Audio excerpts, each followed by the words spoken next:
Oh my goodness. Okay, I'm gonna have to start all over.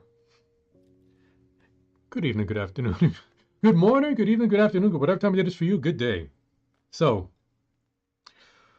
I can't believe I. I haven't done that mistake since I streamed on D Live.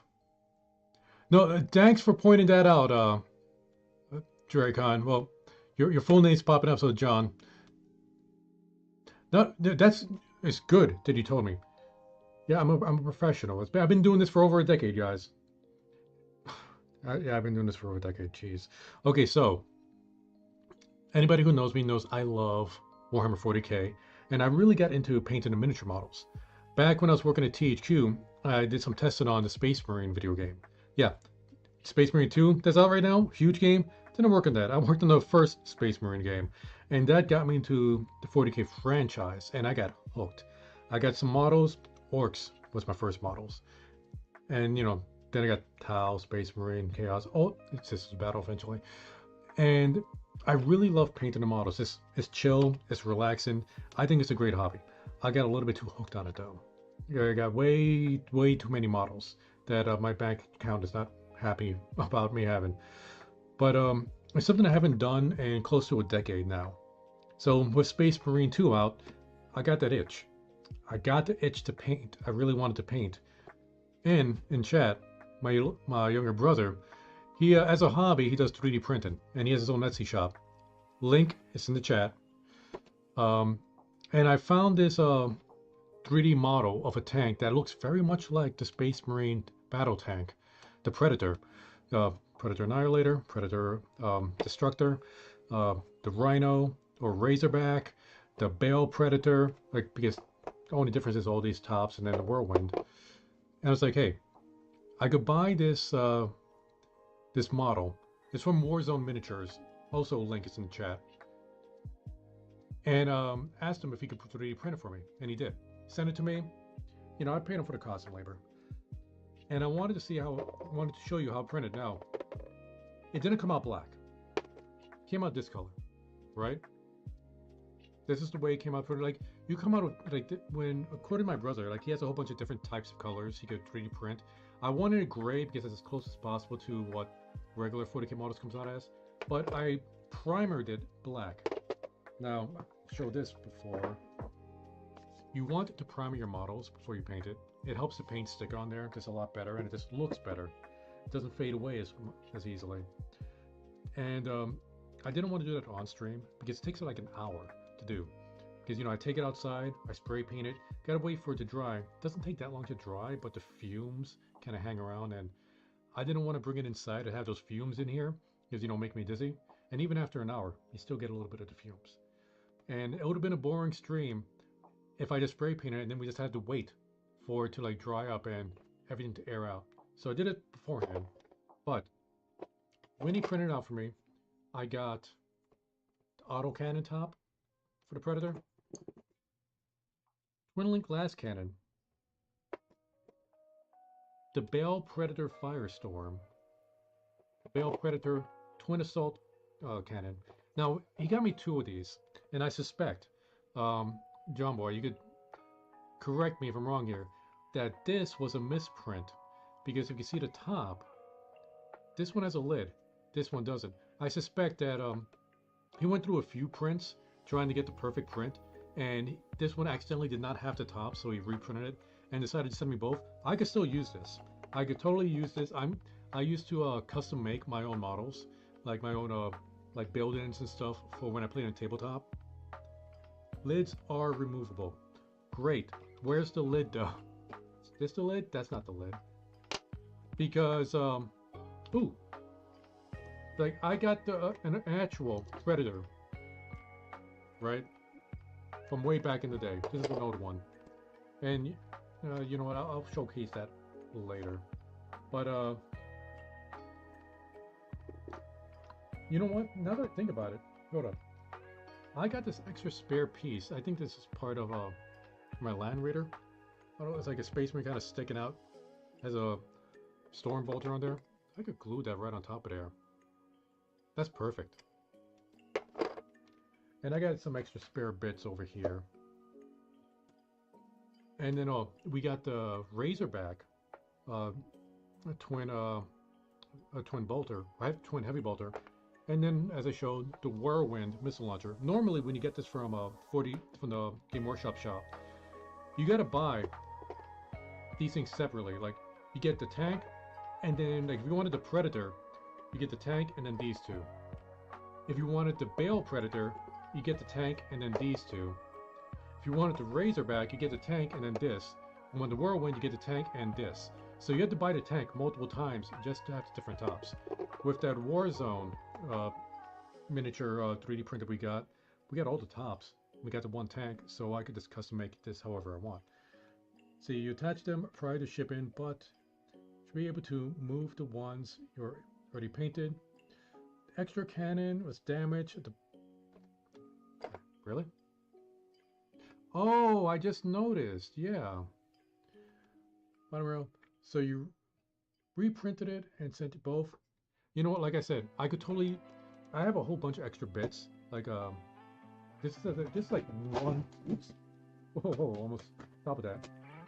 One of many boxes I have that just have like extra parts, and it'll definitely come to use. Now, oh, and the tank part. This came separately. This is the middle part of the tank, and these are the threads. Supposed to glue these separately. Now I tried not to get the primer on the side because you don't want to glue on top of primer. It doesn't make the best adhesive when you glue on top of paint and primer. But that was a mistake on my part. But I wanted to show you how it came out printed, and this came out separately. That's how it printed. Oh, and these, the hatches for the side, which again I made a mistake. Primer that. Where you put this on the side, and then the side sponsoons, like the last cannon. This is something I've never done before. I'm going to put magnets in this. So I could swap out like the last cannon, the heavy bolter piece, and the heavy flamer piece. And I never used magnets. Well, I got these recently, the Trimag magnets. These are tiny, tiny magnets. Look at that. Let me take out a piece. I've never used these before. Okay, it's kind of hard to focus, but you see that. So I'm going to try this time. Now, I'm going to show off my Predator. I did use magnets on this, but not the same magnets. What I used was refrigerator magnets. I bought a refrigerator magnet, cut it up. So the side sponsoon, I gotta take that off if I wanted to. See, cut off, glue the refrigerator magnet on there. And I did the same thing for the heavy bolter piece, so I could just put the heavy bolter there, get the last cannon. It works out well. But now I'm going to use these little tiny magnets to see if I could get a better fit. And as far as the top, I never glued the top on properly because when you buy this from Game Workshops, you only get the one tank part. So if I wanted to swap out this twin last cannon and put an auto cannon, I would have to open this up and snap it down. That's annoying. With this, boom, I got all this. And by the way, I spent like less than half the price for this than for this. And when I glue this together, I want to see like how it compares size-wise. It should be relatively the same size. Let's see. Snap that on there. Yeah, that's pretty close. In fact, is that spot on? I'd say that's about spot on. Yeah, I think that's the perfect size.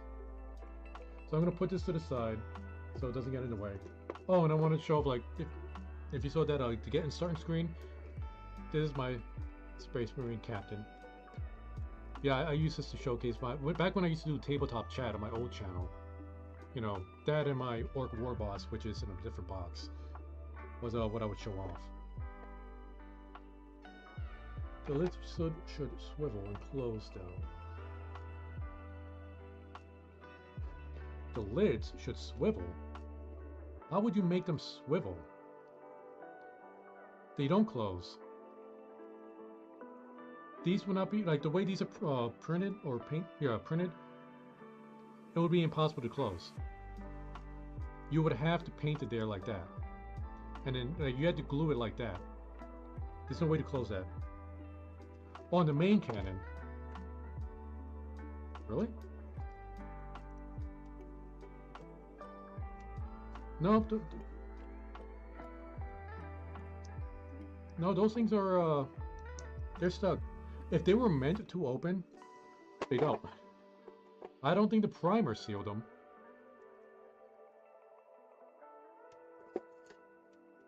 Yeah, those things are shut. So maybe on your next print.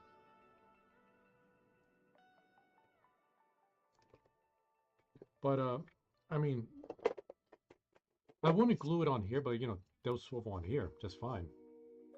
But that does not swivel. That does not open. So let's get started here. We got to glue this together first. Now, I haven't. This is modeling glue. I don't use super glue. My brother did warn me about using super glue on this. I assume most super glues would probably melt the plastic or just kind of ruin it. The only time I use super glue on my models is with the metal models, which Game Workshops, they don't make metal models anymore, I don't think.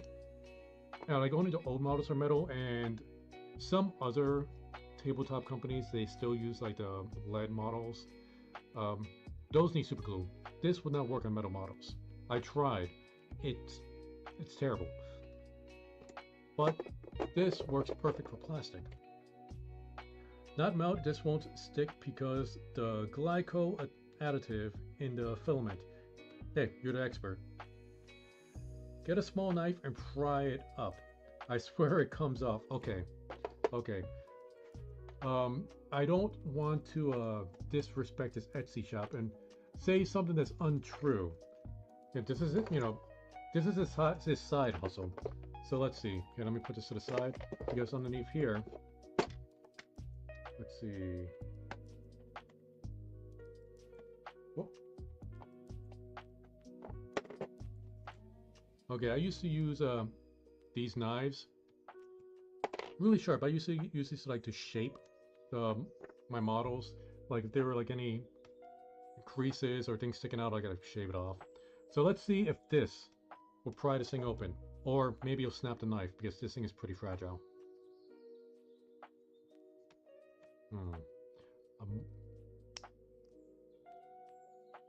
Oh, wait.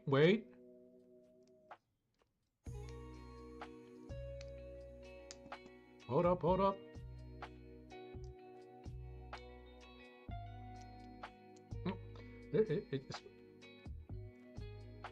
Guys, that's a game changer. I'm not even joking about that. That is a game changer. Being able to open and close this, it gives me more options.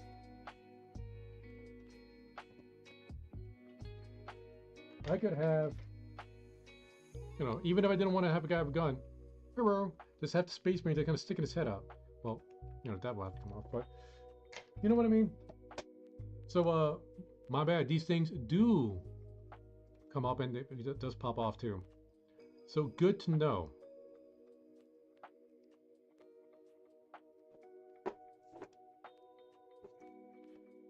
So, you know, now we know. But we're gonna see, like I said, I haven't used this glue in 10 years. So let's see if it's still good. Oh, I did want to point this one out. Now this, like everything else, printed wise, looks perfect. But the chassis, one side, it's kind of hard to tell because of the primer. One side, perfect. This side, kind of scratchy. So something for you to learn next time, John Boy. Is came out a little bit rough, and when we put these on together, it's a little bit of a gap there, right? Not going to be a problem after I paint it, since these things have nubs, and the nubs should be able to glue together. So here, let's try. With this kind of glue, you don't need a lot of glue. Like a little bit goes a long way.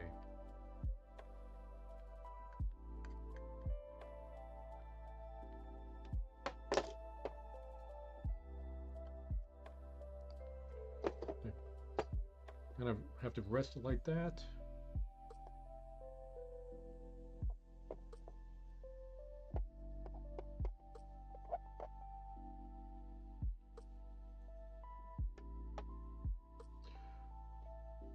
Oh, don't worries. I used to also collect hero clicks.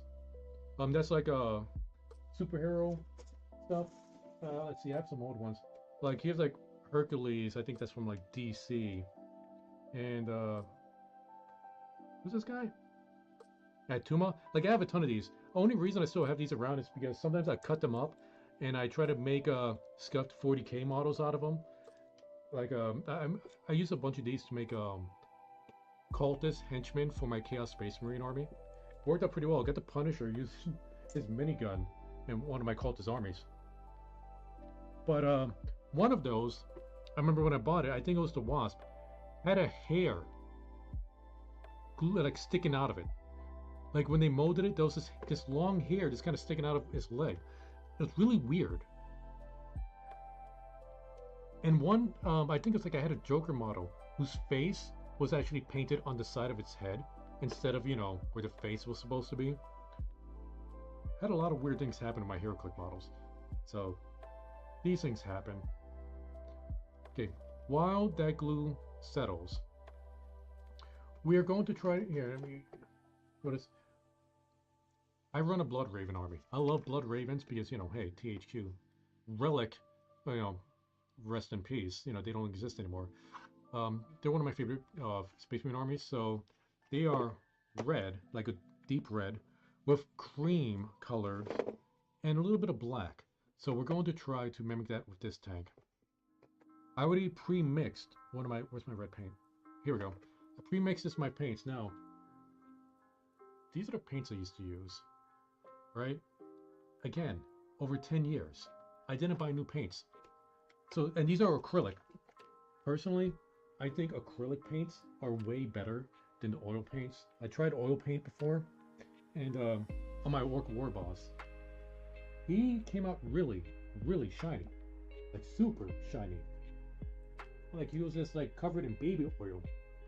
Like the paint job was fine, but man, that oil paint just did not work out well for him. Acrylics, much preferred. Plus, if you get acrylics on your hands and on your clothes or whatever, it's much easier to wash out because they're water-based. Oil paint, yeah, good luck. Jay-Z paint, I'm too much of a boomer to get that. Okay, so let's see. I don't want the entire thing to be red because I want to put some cream color on there. So we're going to, let's see here. Yes, the plate is a little bit different.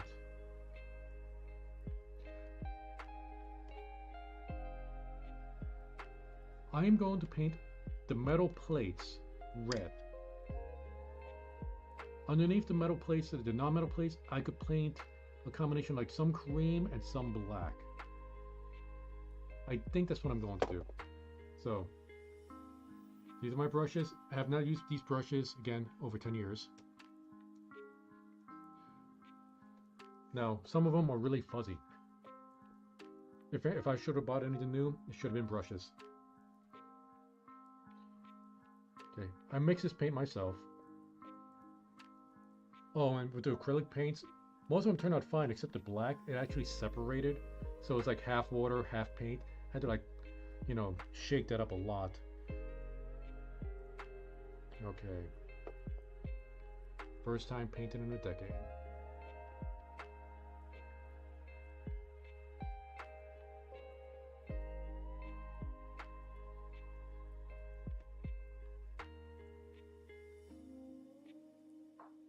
And this lo-fi music, I think is perfect for this kind of thing. I'm debating if I should paint the lid red or do like cream or black. Let me know in the chat, what do you think?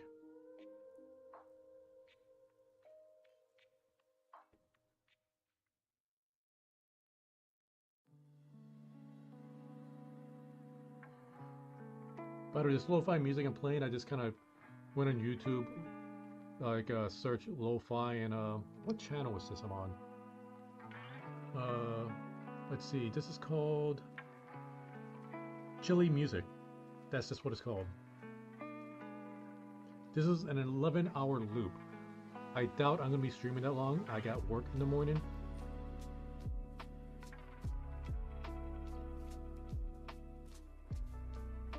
Man, back in the day when I used to do this, like I would just take like an entire weekend just painting.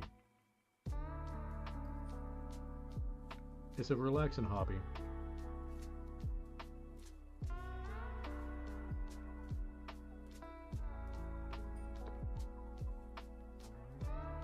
Now, if you're ever going to prime it, like I did prime it black, I used to have white primer.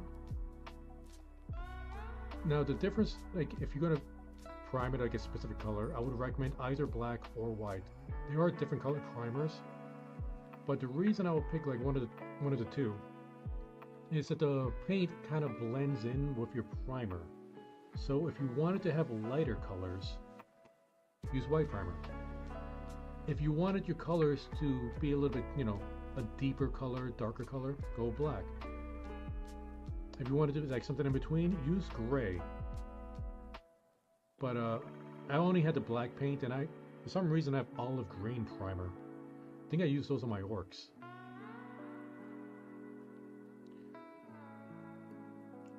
Okay, we're gonna let that coat. We need several coats of this. It's not gonna be just one coat. So that's the first coat on that. Let's go with the other parts.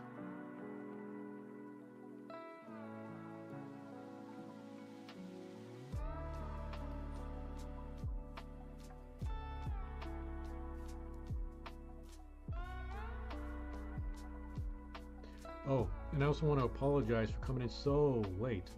Blame me madre for that. So not to get too personal. You know, I let my because I know my mi madre, mi padre, they like watching my streams. Usually when I play like Elden Ring or something because I die a lot. But I let them know, hey, going on live. And they knew in advance I was going to go live. So just when we hit the 10-minute mark, I was like, all right, let's go. I get a text. Oh, my dad had to go to the hospital. Now, if it was just a checkup, I was like, okay. She wouldn't text me if it was just a checkup. And, you know, my parents, they're old. They are so old. Like, how old? I don't know. They got, like, Jesus Christ's phone number on speed dial. That's how old they are. So you got to watch out for these things. So I'm like, oh, geez, what happened? So I had to give him a ring just before I came on. Yeah, it was just a checkup. It's like, really? Really? You gave me a heart attack just for a checkup? Honestly, I think she just likes pissing me off sometimes. It's like, ah ha ha. It's like, we prank each other. I know she likes pranking me. I try to prank her, but then, you know, she always gets super dramatic about it. But I think everybody has, like, those weird family moments. That you only act this specific way around your family and around nobody else. Because their weird matches your weird.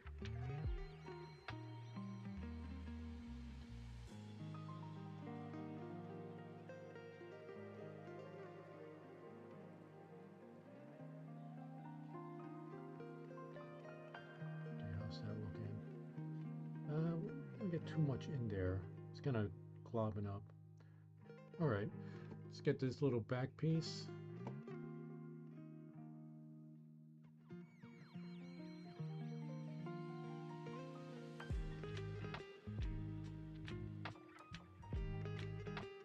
You know, not to be too much of a super nerd, but I want to point out, doing these kind of like model paintings could be a nice family hobby.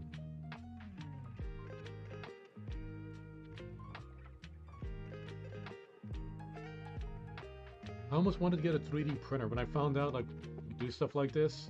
It's like, man, I should probably get my own 3D printer, but I got my brother to do it for me. So, you know, hey, if you get family that could do stuff for you, why not? You know, I've repaying for the work, so it's not like I'm totally taking advantage of them.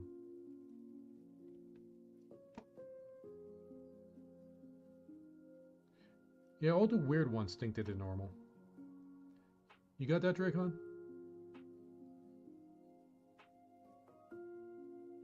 Don't try to convince me that you're normal. I know you. I know things about you. I know your secrets.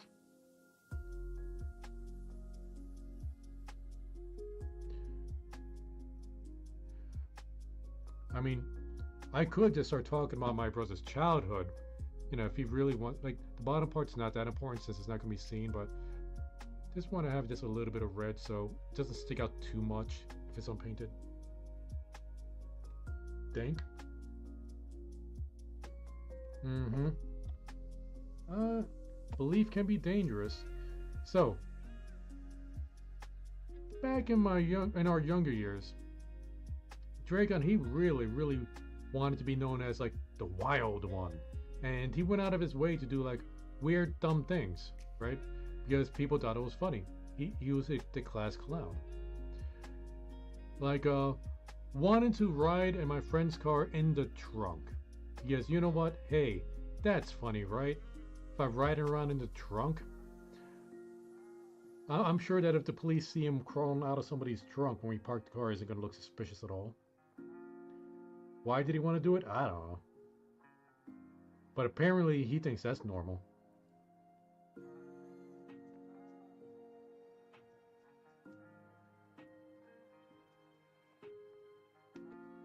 No stories prior to 2009? Well, too late. Should have read that earlier.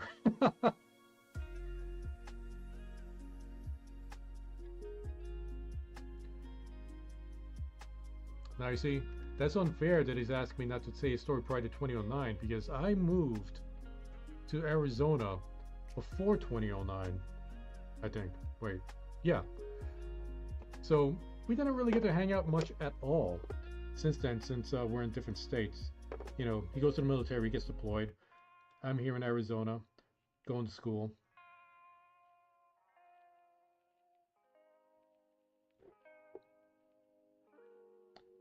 So, like, prior to 21, I don't have many stories of me and my brothers.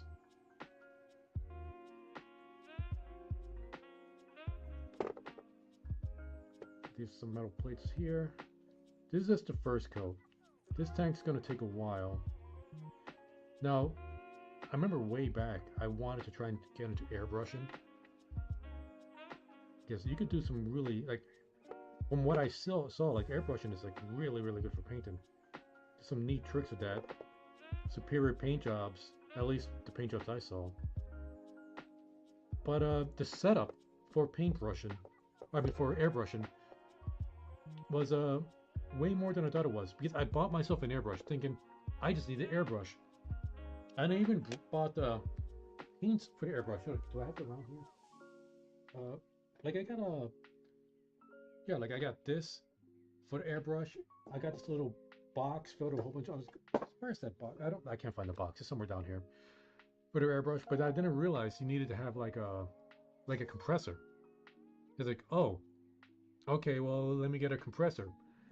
I was like, oh, wait, I need to get the thing that connects the airbrush to the compressor. It's like, oh, okay, let me get one of this. Is getting really expensive. Let me get one of those. Oh, the thing I got to connect to the compressor, it didn't match either my airbrush or the compressor. It's like, I just returned it, got my money back. It's like, I'm just going to use regular paints. I would love to do airbrushing, but my basket. But it was just too much. How's this looking? I need to get a. Should have moved my lamp over here so it gets some better lighting. Okay, paint's drying out. Make sure we got it covered. Now this is for the twin link glass cannon. See, no, we're gonna go. Like we got bronze paint. Where's my bronze paint? I got a tube of bronze. I'll worry about the bronze later. I know I have it somewhere around here. Oh wait, here it goes. Not bronze, brass. Wait, where's the actual name for it? Well, this color we're gonna use for the tips. All right, let's go for a second coat.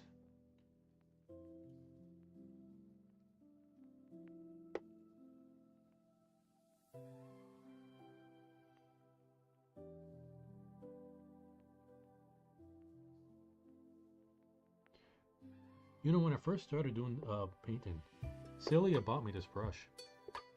No, wait, it wasn't this brush. Celia bought me these brushes. These two. Like, I got a whole bunch of brushes, but they are getting all frizzed out now.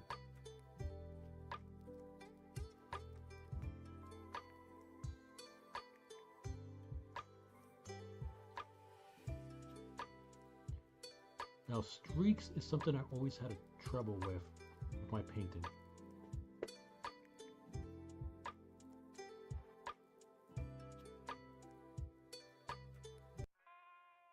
Oh, wow. What happened to the music? That was a weird loop.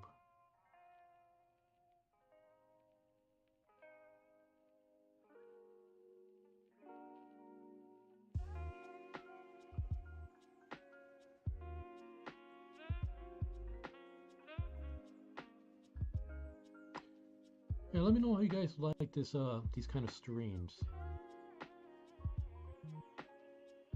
And if you have any recommendations for music, I'm all ears.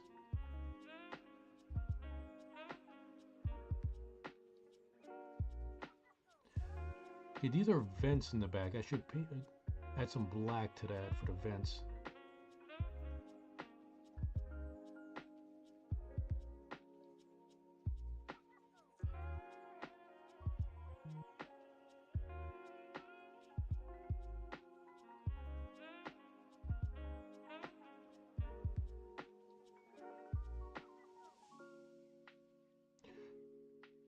Yeah, well, just painting models in general.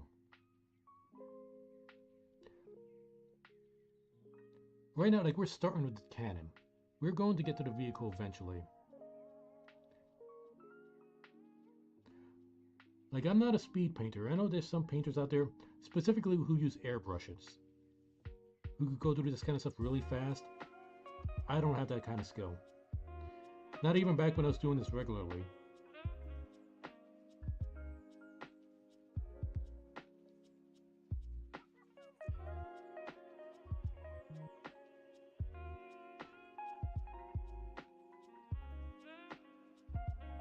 We're gonna let that dry up a little bit. Move on to another one. Now, like, one I really wanted to do, like, way back in the day when I was still painting. I wanted to do this on stream. Yeah. Efrol Stern. It's like one of the most awesome. Yeah, like, I got the comic book for Efrol. Like, I got it back there in my bookshelf. It's behind the green screen. There's two models in here. I got this just so I could do a painting stream, like do my first painting stream. But that just never happened. Like, I stopped painting by that time. Haven't even taken off the spurs yet. It's still on there. This is an awesome character with a great story. Like, the story is kind of a mess to read. Like, storytelling is like all over the place. But the lore on this character is nuts. Like, Sisters of Battle, they're easily my second favorite faction in the game. First being orcs, of course. Evers are a tool in the bag, good for highlighting vehicles and painting or priming, but you might as well use the paint roller as an airbrush for detailed work. Really? Well, it's like, I see what you're saying. Like, I'm just going off of like what I've seen some people do. Like, I could understand, like, if you want to get the really fine details, you'll need a brush.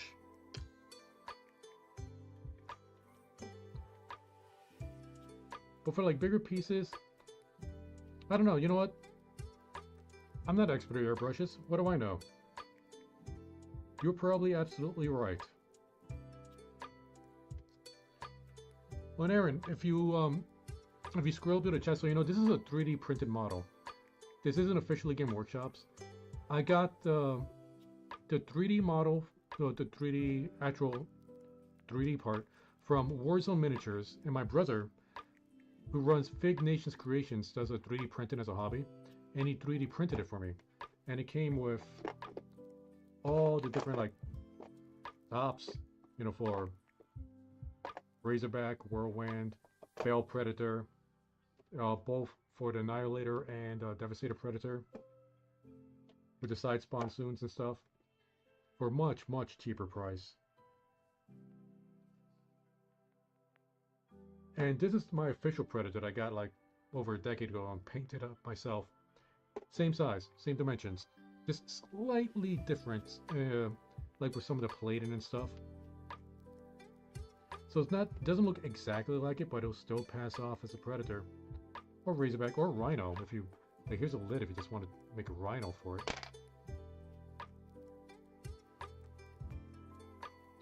And I am going to get my brother to 3D print me a lot more stuff. I might completely redo my Sisters Battle Army.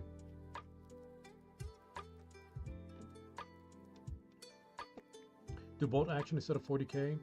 Do you know some about it? All your figures are... Hey, that's awesome. Yeah, there's several reasons why I stopped going really heavy into 40k. Money was one of the main reasons.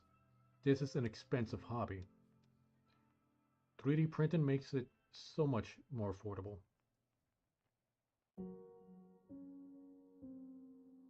Like back in my old channel, like I used to do a whole bunch of book reviews for 40k. Not, I did like one on the Codex, the Sisters Battle Codex, mainly on the stories and stuff. But I got so fed up with Game Workshops when they started doing digital DLC for their codexes. They started taking units out of the codex and sold them as separate DLC that you needed to go to their app to use. And I was like, that's too much. And that's what I just got so fed up with Game Workshops for, well, that was the straw that broke the camel's back, really. And that was kind of the end of that channel.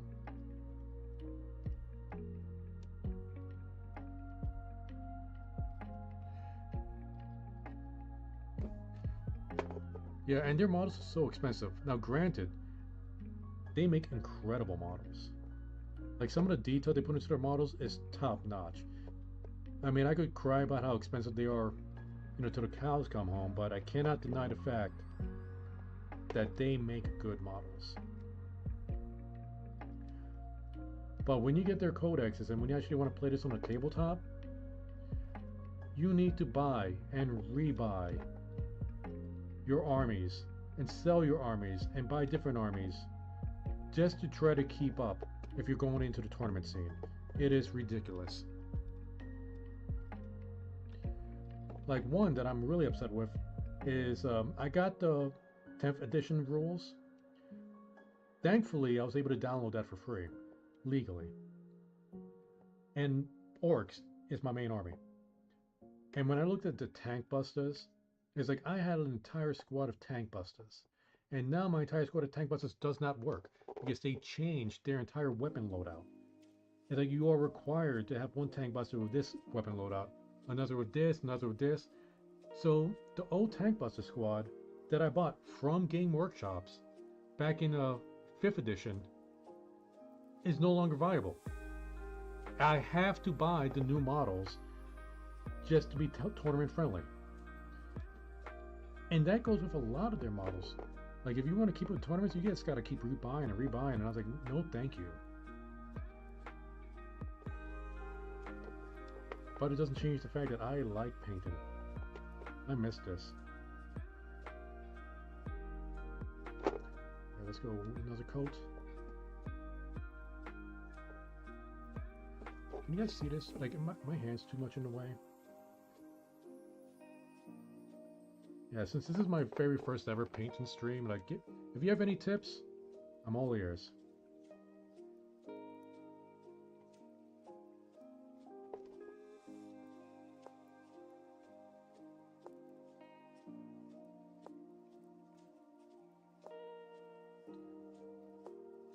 Oh yeah, I believe that.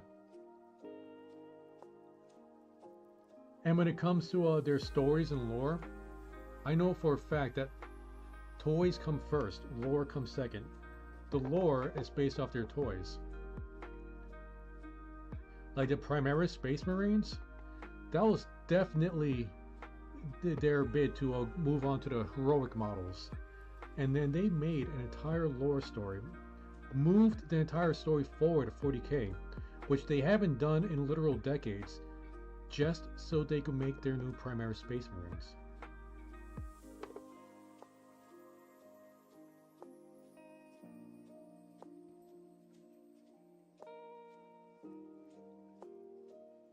The lighting is a bit too low.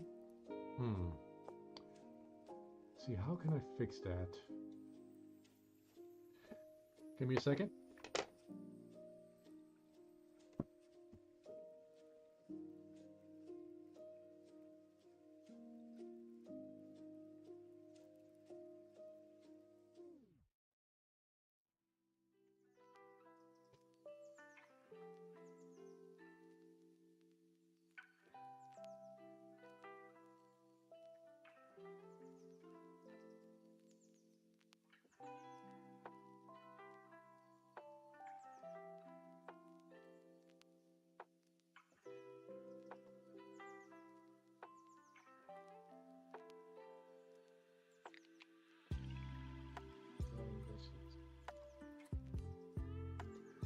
Hopefully this works out a little bit better. Next time I might just get like a white mat to go underneath this. So having this all on top of black, like having black models on a black top here, definitely isn't helping. Do I have any paper I can just put underneath here? Hold up, yeah, I think I do. Hold up.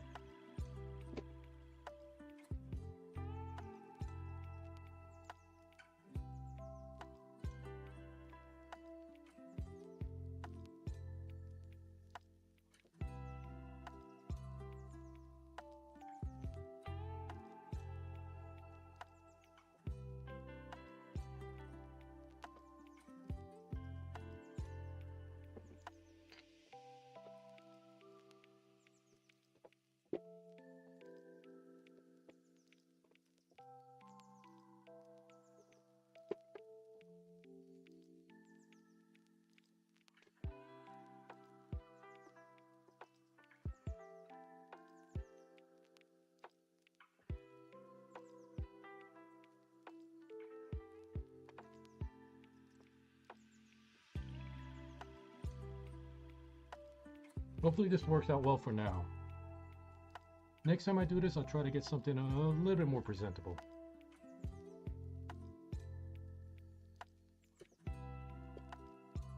Let's see. Oh, that's too globbed up there.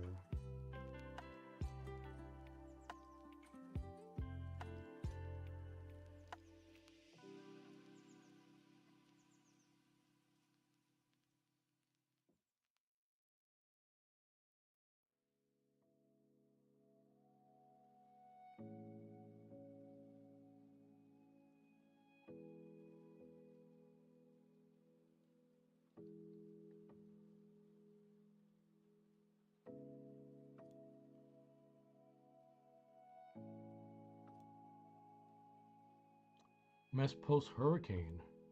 You were caught up in that recent hurricane? Man, that sucks. I'm sorry to hear that.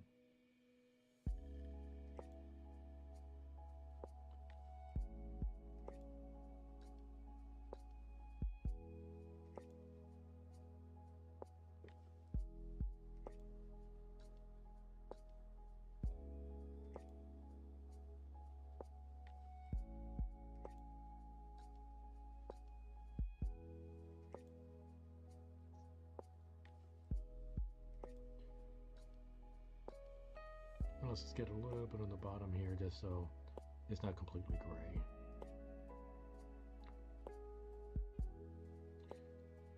Doesn't matter too much. It's not going to be seen.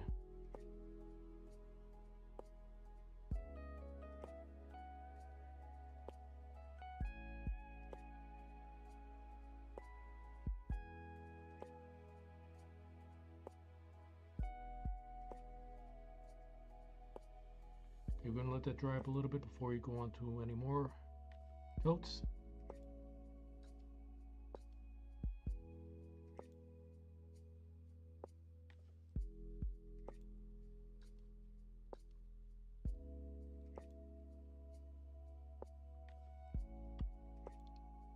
Well, I'm glad things are going better for you, man. It's I don't know, it's a really scary situation. It's like I know I don't look it. I'm Puerto Rican. I've been to Puerto Rico a few times with his family, and we've been caught up with hurricanes before over there. Uh, One time I remember we were out and about, and we needed to go seek shelter because how bad the hurricane was.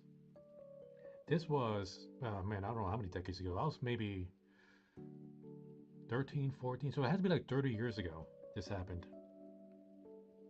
Hurricanes can be scary.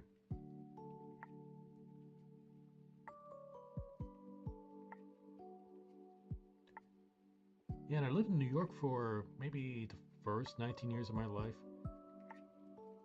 Uh, like we would get hit by a hurricane like rarely, but this one time I remember my family and I were at the beach. We didn't get hit by the hurricane, but we got hit by a storm before the hurricane showed up. And we had to like there was a building near the beach that everybody had to go and I guess pretty much huddle up in and try to wait it out. And we're there like almost all night.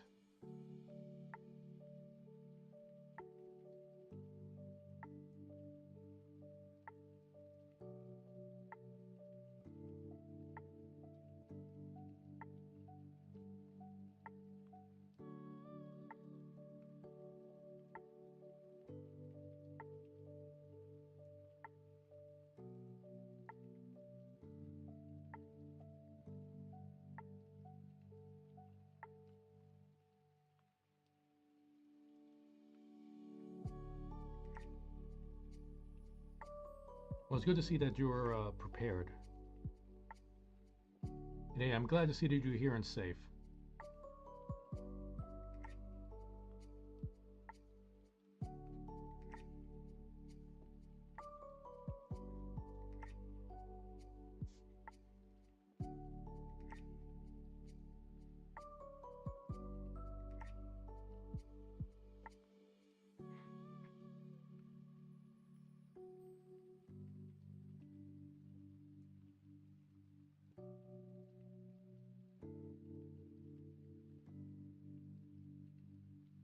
You know, I don't run Blood Angels.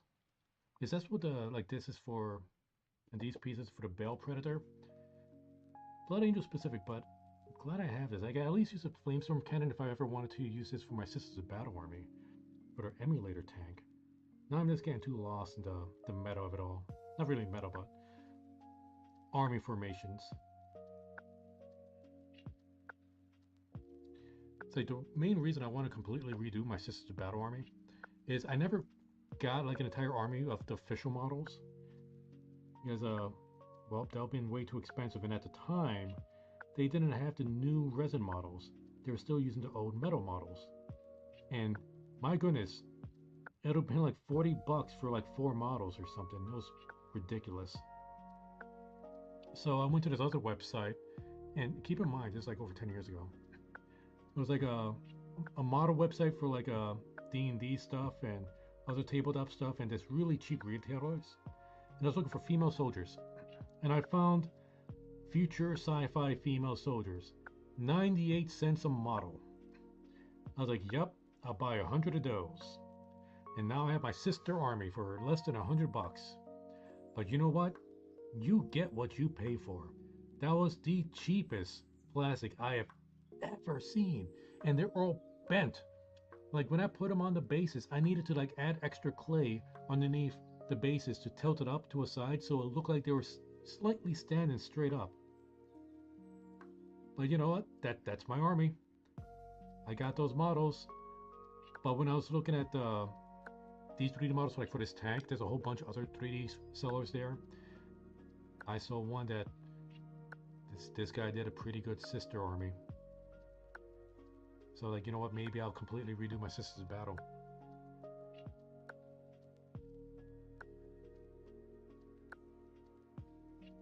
Do I dirty them up or keep them pristine? I guess it kind of depends. And before we kind of get lost in the semantics here, what do you mean by dirty them up? Because I'm thinking like trying to make them look rough and used, or like battle worn, which I've done on my orcs.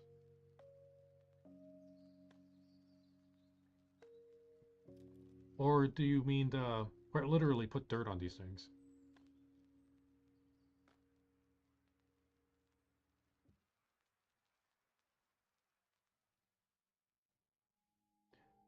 Wait, cool them down? What? You heat them up? You put them in the microwave? What do you mean?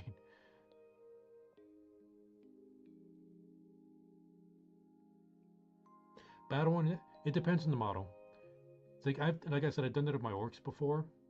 I don't have my orcs with me. It's like they're in the closet. And I don't feel like bringing them out. But I'm not that great painting, so I haven't really pushed my skills. Think with my orcs, like I went all out with the orcs because they're orcs. Even if you screw up with the orc, it still looks fine. It's fine for orcs to look messy. I haven't tried my Space Marines, which is my second biggest army.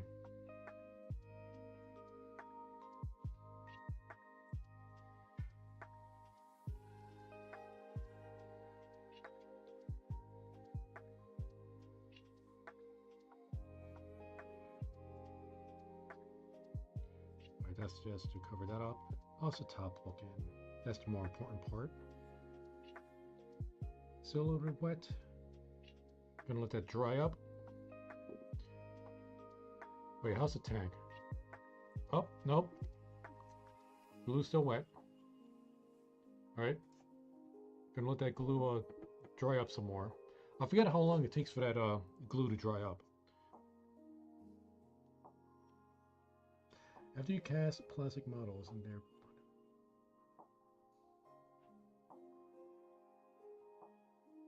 Oh, you mean with the... Okay, I don't actually do the 3D printing. My brother, he lives in a different state. So you would have to ask him how he 3D prints the models. Um, I'm very ignorant in that process. I would assume he tried to keep it as pristine as possible because he's just trying to, be a proper seller. And I didn't request it to be battle worn.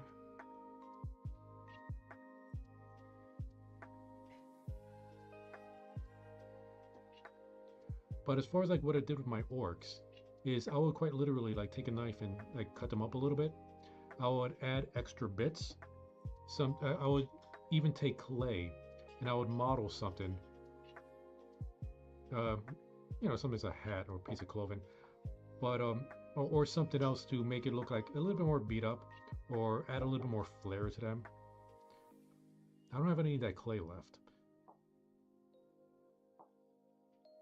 But sometimes with the spurs, like in the box for the um, Ephraim stern I showed, I would chop up those bits of spurs and like make extra like accessories for the models, whether it be vehicles or even the infantry units.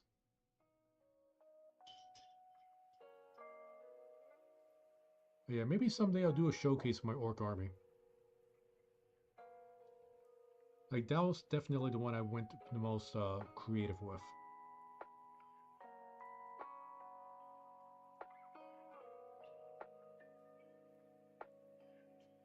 Oh, these things are not resin. My brother does not have a resin 3D printer. Um, I don't know what you would call this kind of plastic. But I asked him if he had a resin printer. He doesn't. And I do know it's kind of it's not the safest printer to have indoors, which is why he doesn't have a resin printer. Because of the fumes and stuff. But he did this with the regular, I don't know what you call it, like plastic, I guess. And he has like a very fine nozzle, I think is the way you explained it to me, which is how he's able to get some of the detail.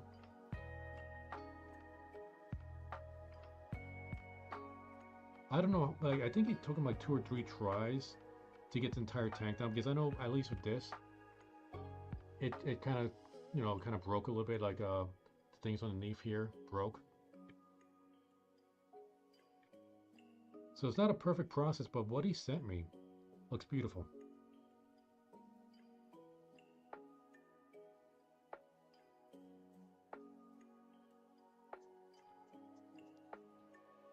So yeah, I know you do your own 3D printing, but just PLA.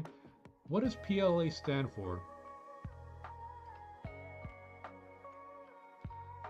So Aaron, I know you do your own 3D printing, but that website I kind of linked above, um, Warzone Miniatures, are not the only sellers you have on that website. There's a lot of other sellers that sell 3D models. So you could like download the file and print out, whatever it is that you bought on there. Which reminds me, Dracon, what's going on with that Celestine and the Palatine Guard models that I've asked you about? Any progress on that, or you've been too busy?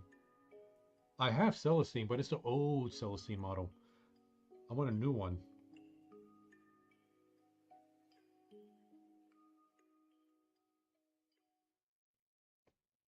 Yeah, how's this looking? Let that dry up a little more. Polyitic acid, a biocompatible, biodegradable plastic that's derived from renewable resources like cornstarch or sugarcane. Did you Google it and copy and paste it just now? Use a 0.2 nozzle at 0.12 layer height. Hold on, I'm going to show you my St. Celestine.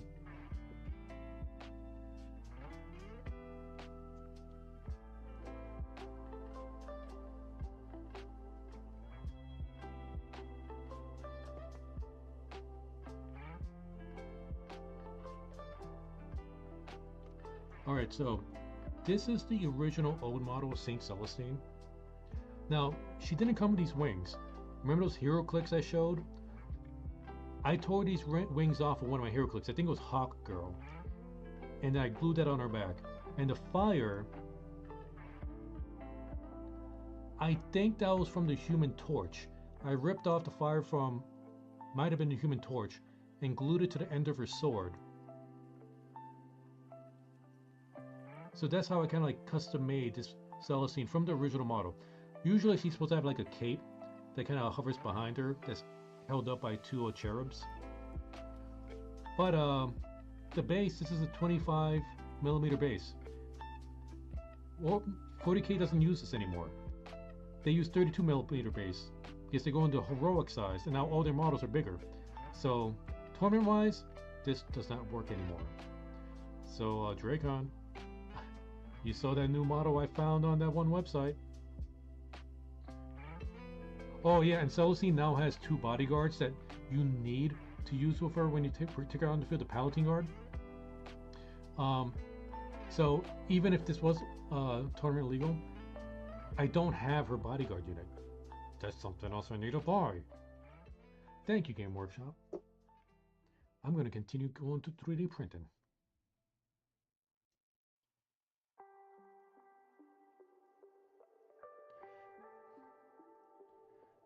Let's see, you painting something for work at the moment? Oh yeah, yeah. My stuff, leave it on the back burner. You got to take care of like your important stuff first.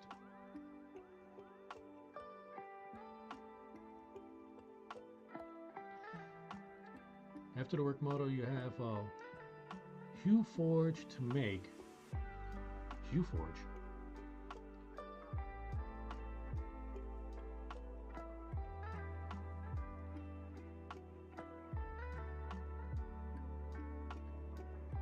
Okay, so use PLA for your vehicles.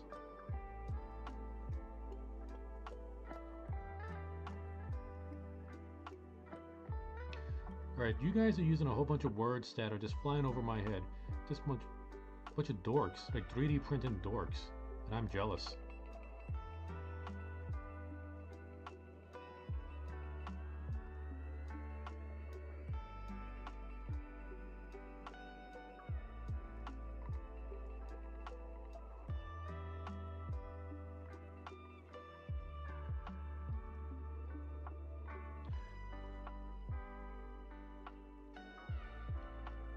I know on this streaming channel, I've been doing a lot of gacha games, like anime gacha games, Star Rail, Wuwa,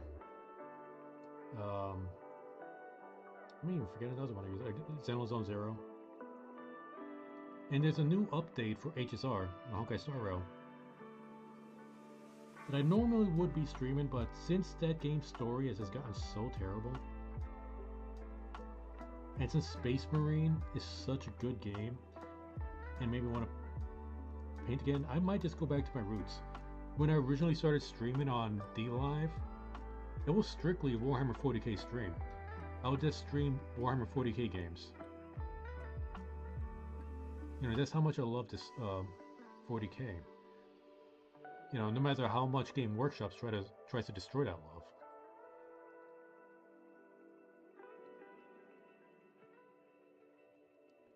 But yeah, I'm really enjoying myself doing this. I just need to get a better setup so I don't need to be crouched over like this. Yeah, next time I do a paint and stream, I'll definitely try to do a proper setup, better lighting, someplace where I could sit properly. It's like I was fine previously, but now after doing this for so long, my ankles are gonna be sore. My knees gonna be. I'm an old man. My knees ain't so good anymore.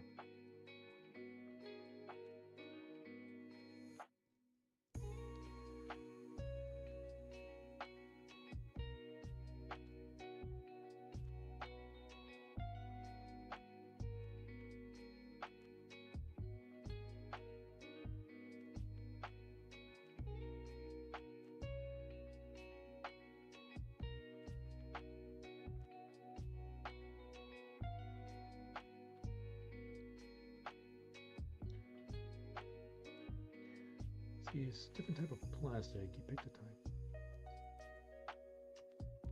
Grain. What grain? What is form?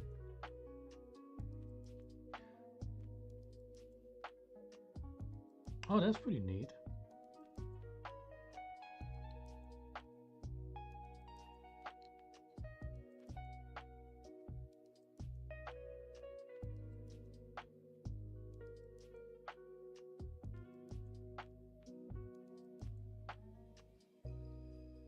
Hey Draco, maybe you get your kids, my niece and nephew, into paint and stuff.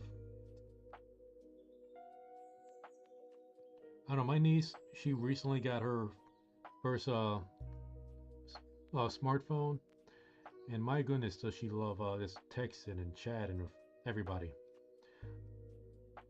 Mi madre decided to give my niece my phone number. I love my niece,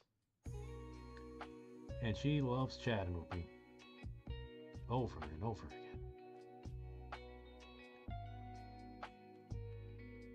I remember when I used to have that kind of energy when I was not a bitter old man.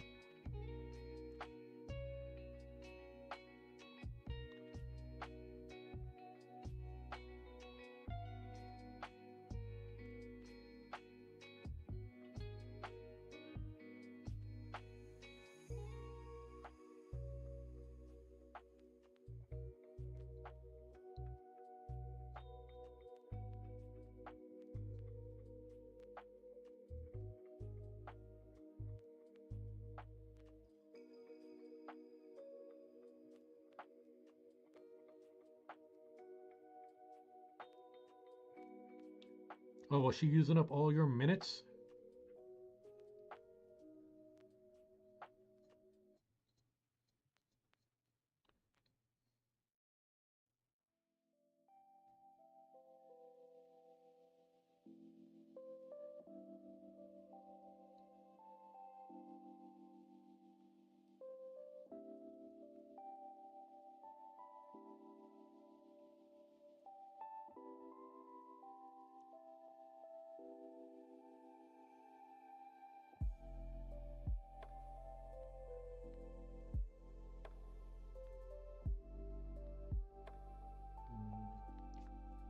I think that should be good. Okay, let that dry up.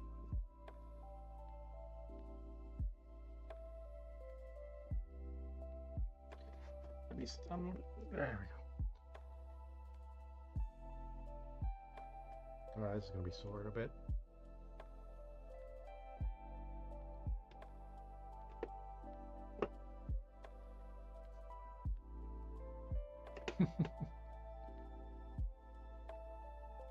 Boy, just turning them on to this stream. I'll put anybody to sleep.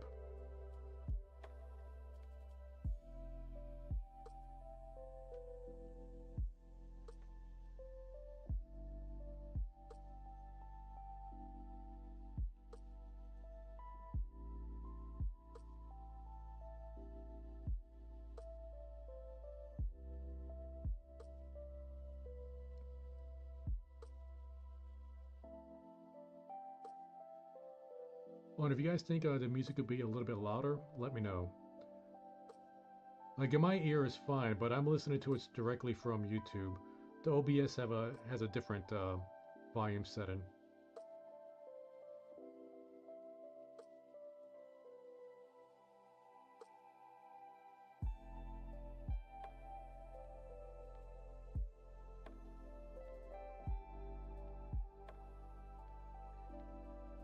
Let's get this ring part around here.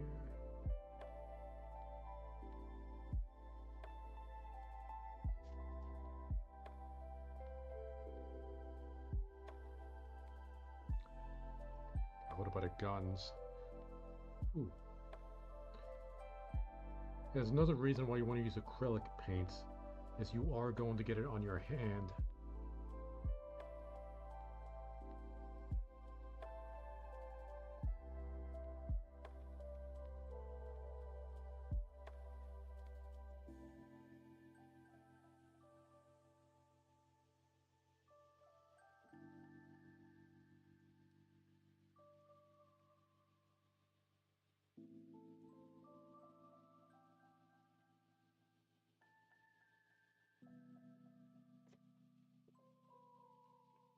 And this is going to be for the rhino lid, in case I ever just want this to be a rhino. Rhino is like the transport, basic transport for the Space Marines. Alright, you take care, Dracon. I know here is only about it's going to be 7:30 here, but I live in Arizona. I think for my brother there, it's either going to be 9:30 or 10:30. I forget if it's a 2 or 3 hour difference. We don't do daylight savings here in Arizona.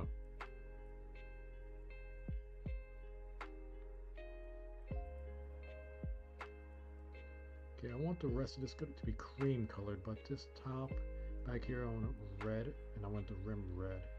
We're going to need to use a smaller brush when I start painting this to cream colored. But the big problem with cream color is I don't have it. I need to make it, and I don't know if I have the right paints to make the proper cream color. When I combine it, I'm going to have to combine white and yellow, but I would like brown to get the perfect cream color, but I don't have brown. So we might need to improvise.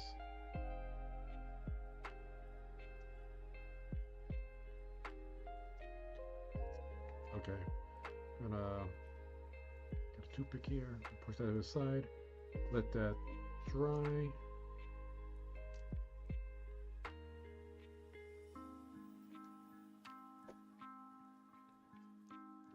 Oh, you was in Tucson?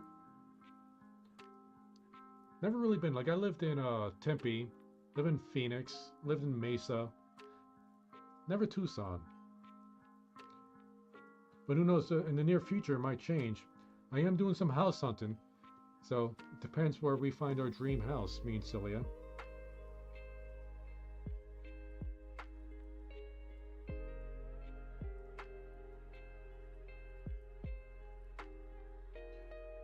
For washes, I still stick with acrylics for washes. I never thought about using oils for washes. Because like it's usually like I use one type and that's it, but I wonder how that would turn out if I would just like use an oil for a wash. Okay, I don't know if the glue is dried up yet, but as long as I hold it like this, it should be fine. We're only going to do the armor plating. The outer armor plating is going to be red. I'm going to try to leave the under plated so we could do that cream colored.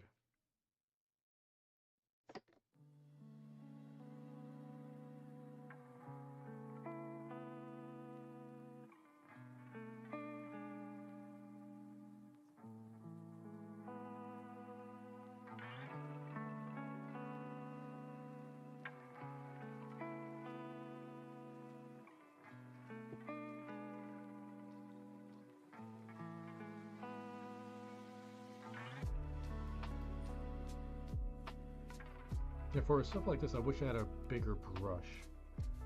I think this is the biggest one I got. Actually, I think I do have a bigger one. Here, let me rinse this off.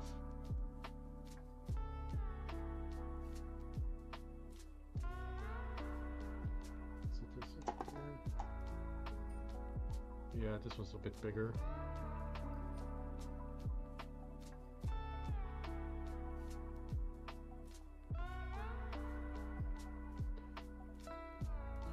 Like, even if I change my mind, I want parts of this to be cream. As long as the paint's dry, it should be fine to paint over it.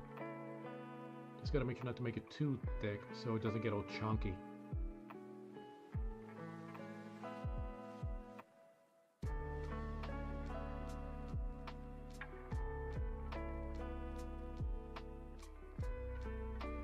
Yeah, if I do end up getting a house, right now Silly and I, we're looking at Mesa as an option.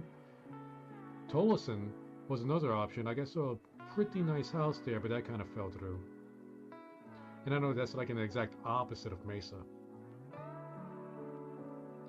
But you know, we'll see. The housing market is a bit of a mess. So we gotta check out our options first. But we got a lot of time. We're in no hurry. Like, where we're currently living, we're renting, and our lease is... yeah, how many more? I think we got like... I think we got 8 months left in our lease here. And even if we go past the lease, we can still go month to month. So, we got time.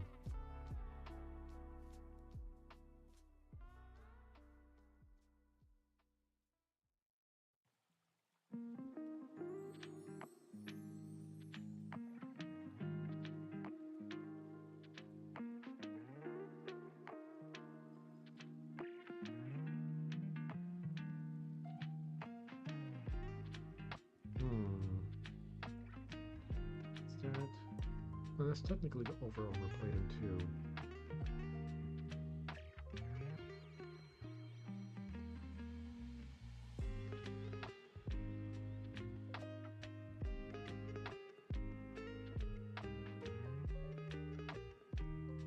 Oh, it has two big advantages. Longer.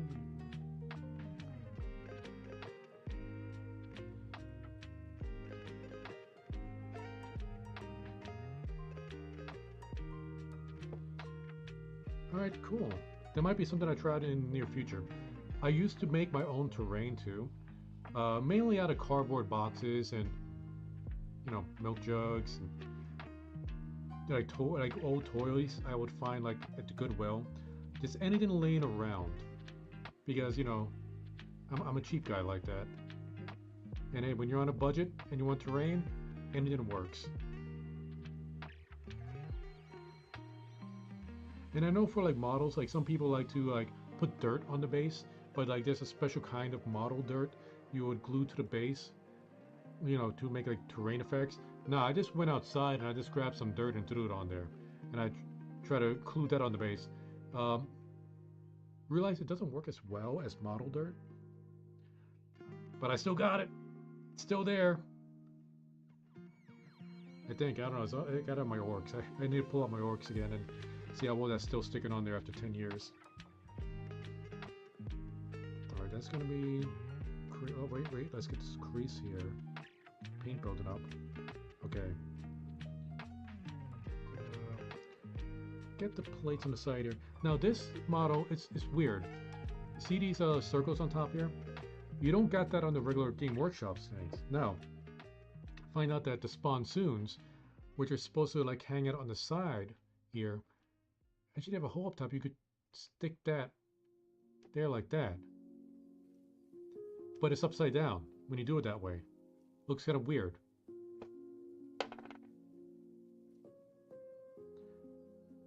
I could probably stick something else in there. Maybe like a banner, some smoke launchers. I got extra bits in my box over here. So I put a lot of stuff on there if I really wanted to pimp this out.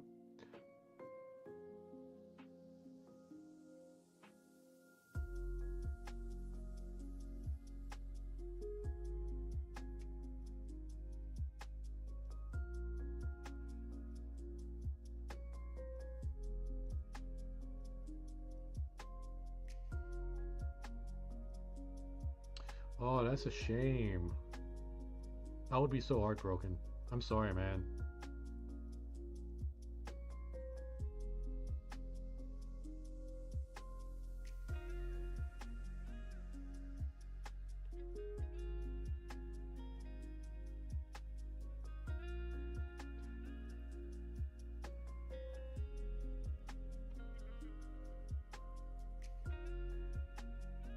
I would say like, hey, I don't want to sound callous, but trying to look on the bright side, from a terrible situation, like I enjoy doing this. I know it's heartbreaking to lose something, but now you can make it again. And I know it's a very, very small comfort, but sometimes, small comforts are all we have.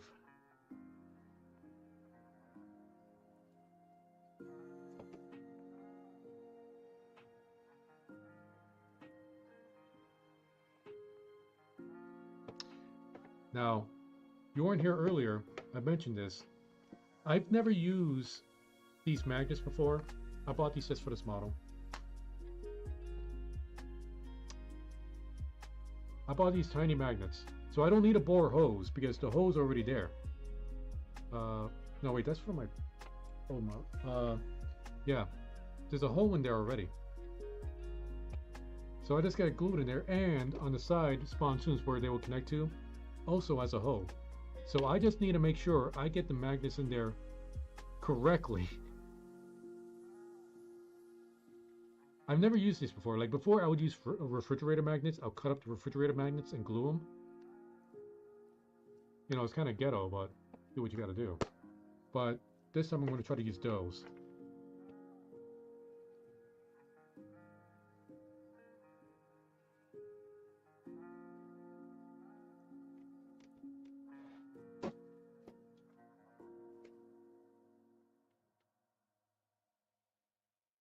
Hey man, good for you.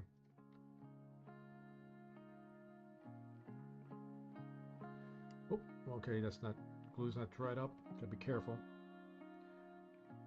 Again, this glue is 10 years old, so hopefully it dries up in its hose.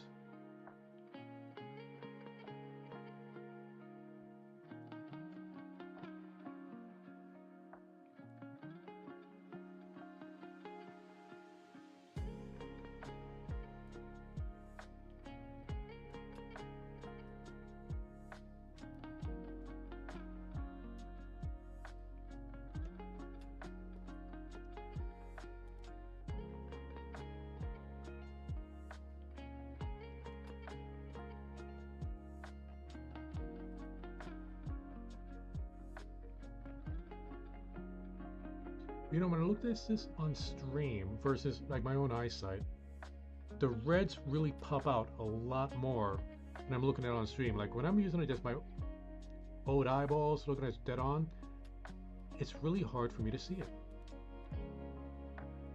It must be the way the lighting is and the way the camera catches the light on the model. That's looking pretty good.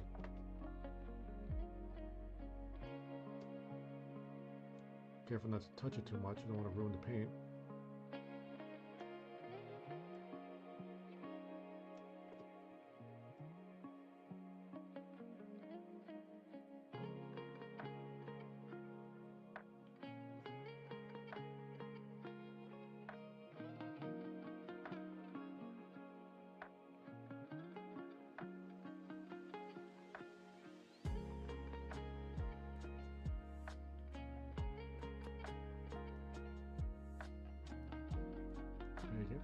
A little bit too much on that on the side there. It's alright, I could probably paint over that.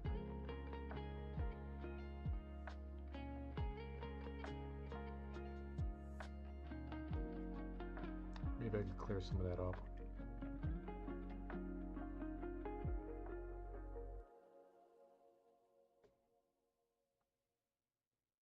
Don't want to spread it too much. But if it's thin enough, I could paint over it with the cream color later.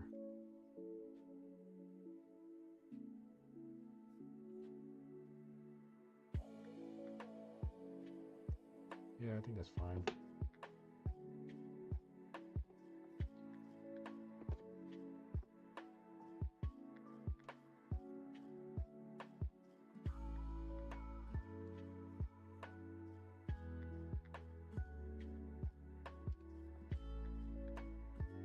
All right, you take care, Aaron. Thanks for stopping by.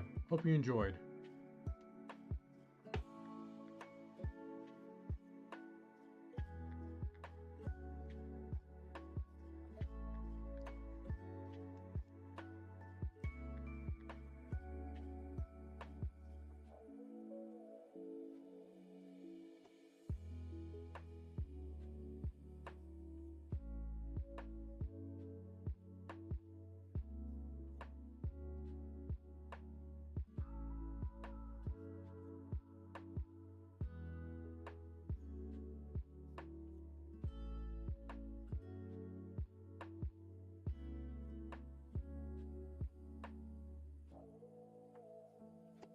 What up?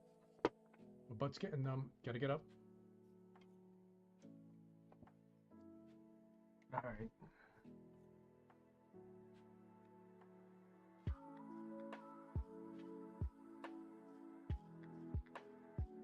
I was just looking up here.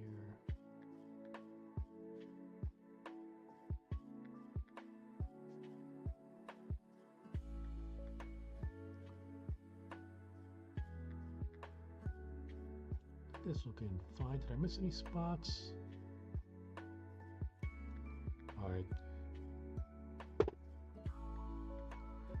think the glue is pretty weak on this side. Add a little bit more. Oh, some dried glue there.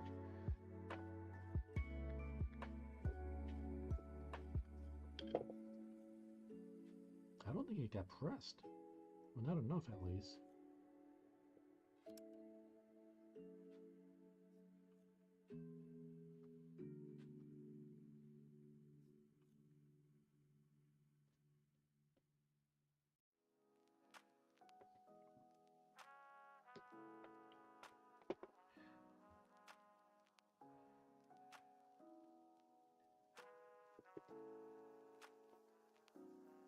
Lid back on. That's good enough. Okay.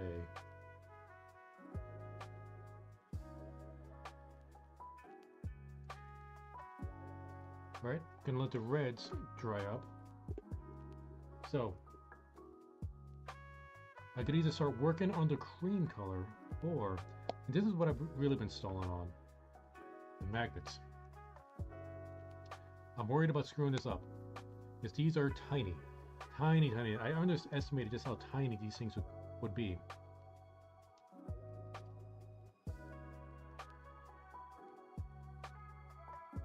That's how small it is. And no, that's not blood, that's paint, okay? Come on, focus. Focus.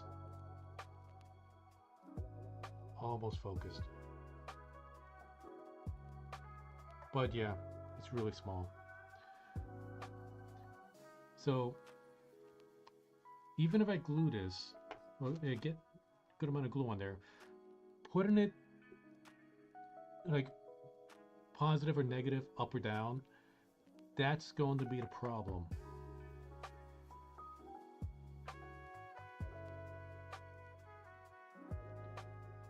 So let's see here.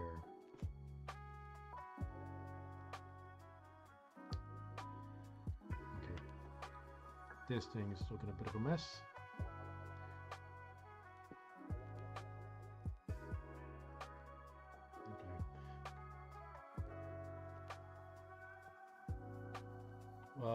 Where'd the magnet go? Okay, here we go. Gonna dab it just a little bit.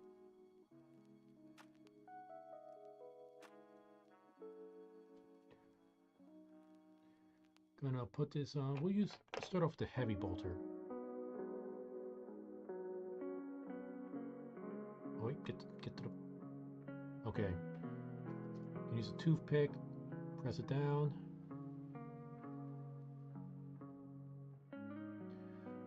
So it's set, right? Like it still needs to dry, but it's in there.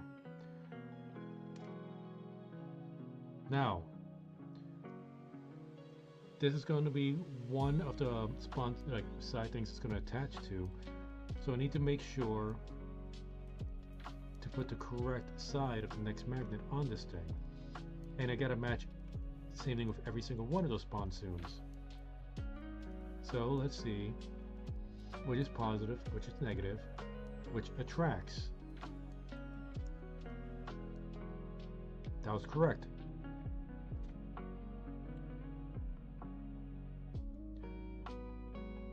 Oh, damn it, it's stuck.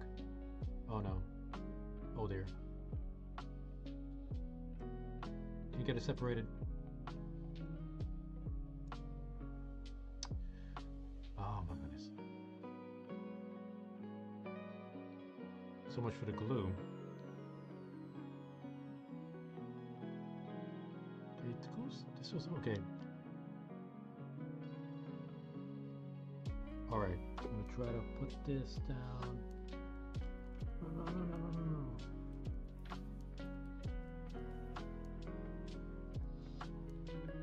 Crap, I don't know if it's still correct.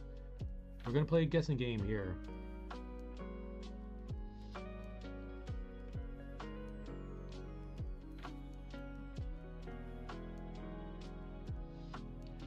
Alright.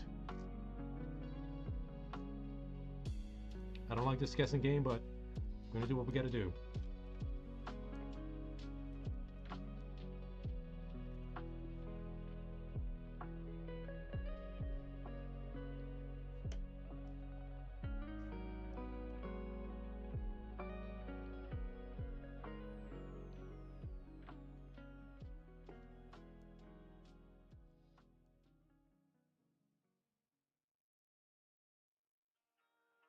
Okay, just gotta let the glue set. Like, I want to check right now to see if they'll stick, but I'll just end up yanking the magnets out if I do it now. So I gotta wait for the glue to dry to see if that's even correct. This is gonna be a pain in the butt. You know, let's try anyway. It just yanked out. I knew it. I got impatient. Wait. Okay. Okay. Come on, get out. All right.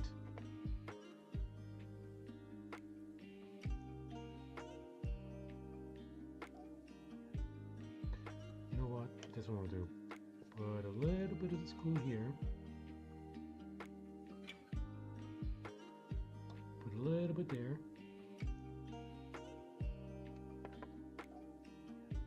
Now let's separate these magnets again.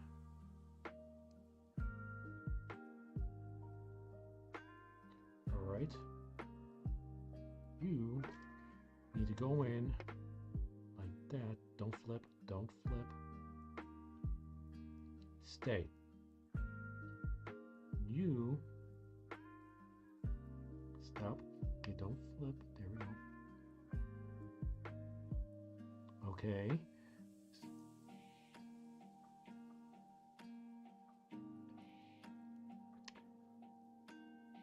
Maybe I should have gotten the ones that are slightly bigger. But hey, live and learn, right? We'll see if this works. We're gonna have to let that dry. I'm gonna put those to the side. Now, let's get working on the cream color. So, first, we gotta start off with white. Gotta shake this up. Gotta make sure it's not separated.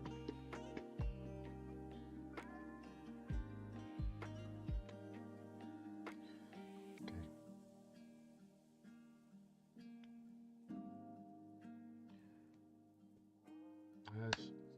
It's actually a little bit chunky. That might be a problem. And a little bit of the yellow. Oh, that had trouble shaking. I hope it's not too dried up.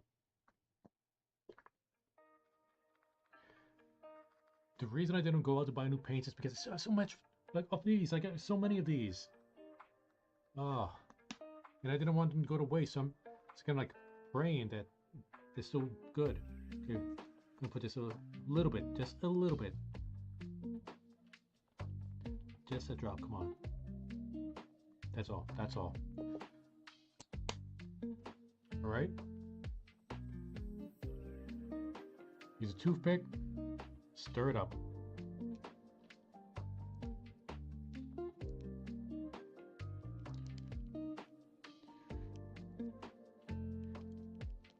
All right. It's looking a little bit too yellow for now, but we'll just keep on stirring. Might need to add another glob of white in there. Now I don't have brown, but I do have brass. I could put a little dab of brass in here and then more white. But I don't know if that will work out.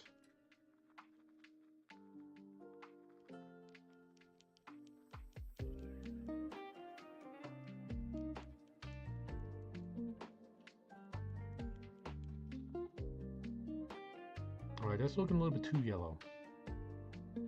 I'm gonna go for another glob of white.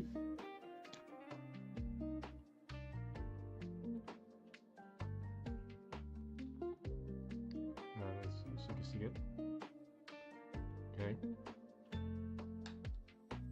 When it comes to like mixing white and black paints together, like a little bit goes a long way. Like I learned that previously. Like when I was used to try to like darken a color, like using black. It's like just a little drop of black would make such a big difference.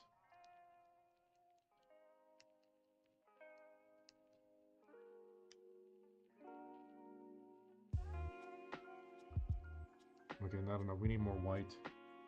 Still too yellow.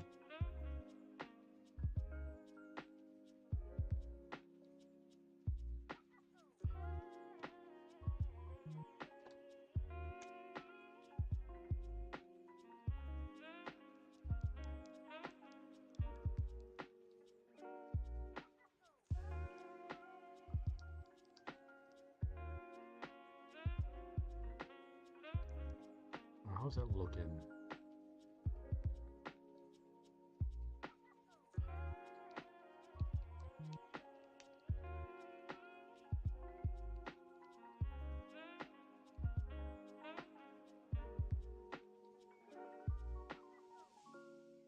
Is that looking all right? I know I'm being tricked because the corners are more yellow than what's in the middle.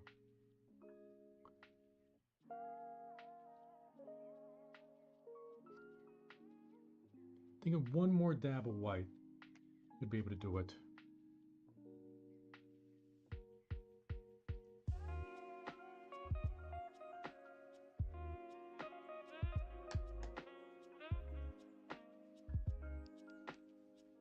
This may not be the exact cream I used previously, but it should be close.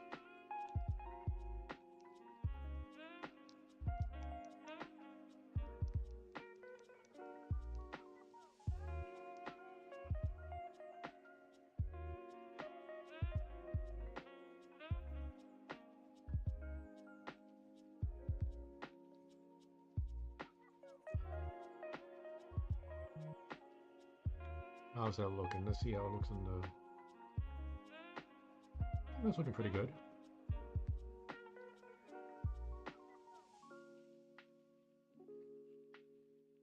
Okay.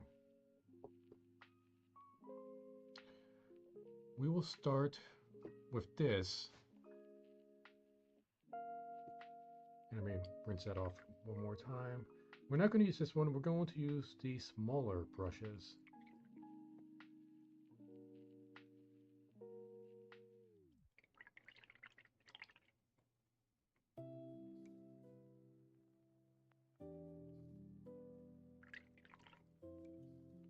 Make sure all the paint's off there.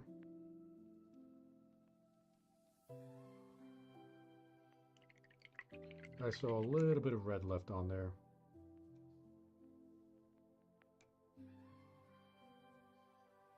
Okay.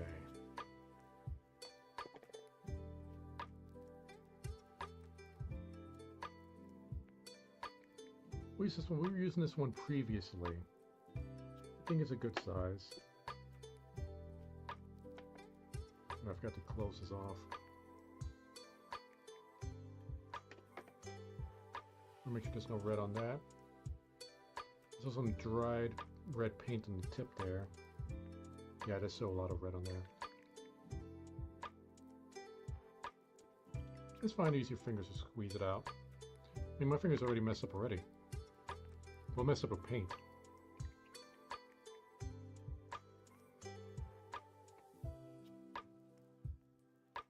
Okay, that's good.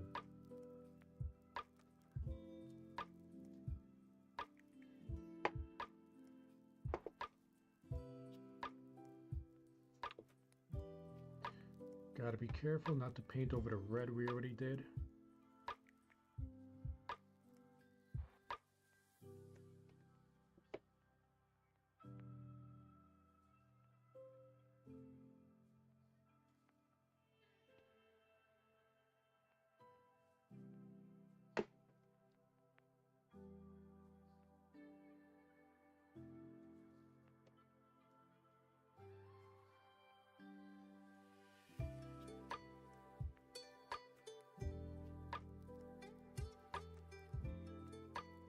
Okay, we got a little bit on there, but you know, we could touch that up later. You know, we're not going to be perfect.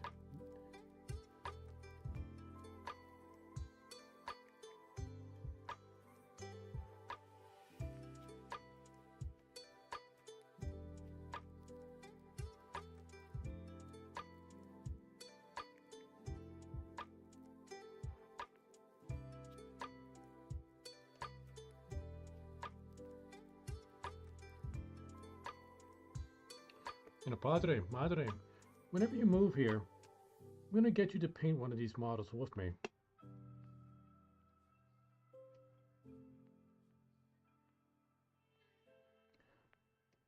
We'll get Dracon to 3D print us something. You know what? We could do Madre. Okay, so your Madre used to play D&D with me and my brothers. She had some characters that she liked playing as. We could 3D print you your D&D character Attilas. And, you know, I'll get you to paint her. I'll teach you. You know, ain't gonna be perfect, but, you know, I don't do anything perfect. But it'll be a fun little activity. Fun for the family.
Oh, okay, no, I made a big mistake there. Okay, but it's not too bad. Like, that could be easily fixed when we do our final coat of red paint on there.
Okay.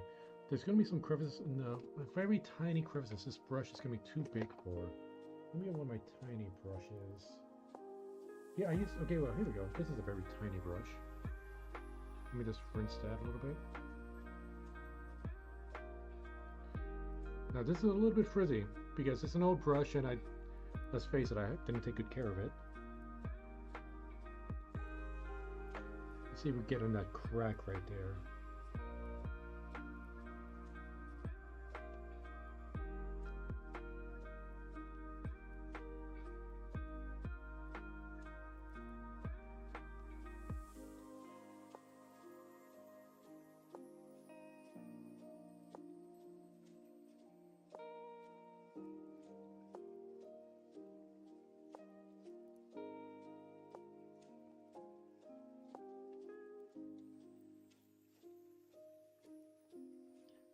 And there we go.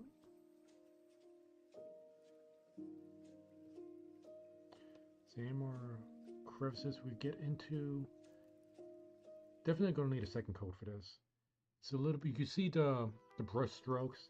It's a little bit faded, but for a first coat, that's to be expected. Oh, no, it's not looking too bad. Oh, let's get the top, that's right.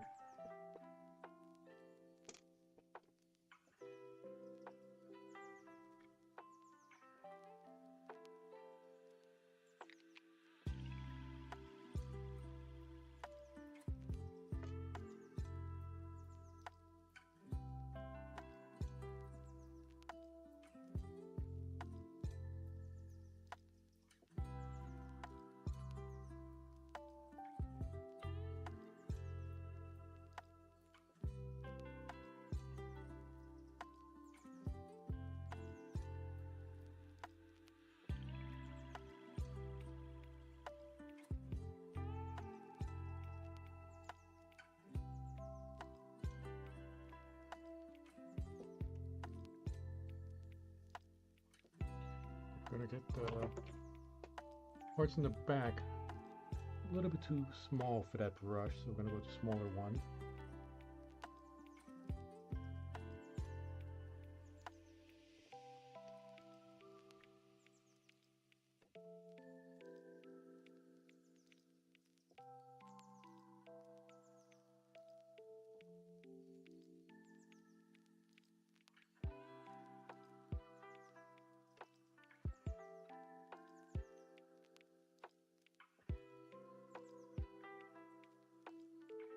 We didn't paint enough red on top of that.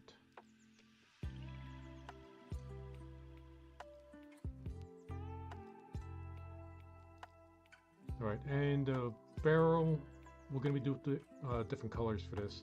Right now, tonight it's just going to be the red and the cream colored. I would love to get this entire thing painted before the end of the night, but I'm looking at the time, it's already 8 o'clock. We started at what? Around 6 o'clock-ish? A little after 6? Can't believe we've been going on for 2 hours.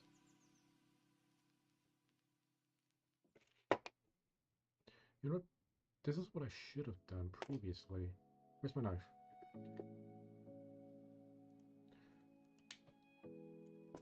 Let's pop off this lid.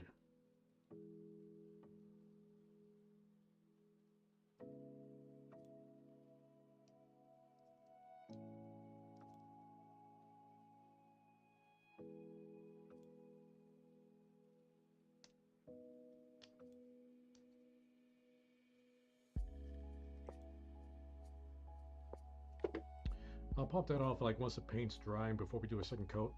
But it might be easy to paint these. Maybe get a little bit of paint in there, just so it won't be gray. Whenever we want to like just move the lid up and down, you know, do some funky stuff with it later.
leaving the back parts for the smaller brush.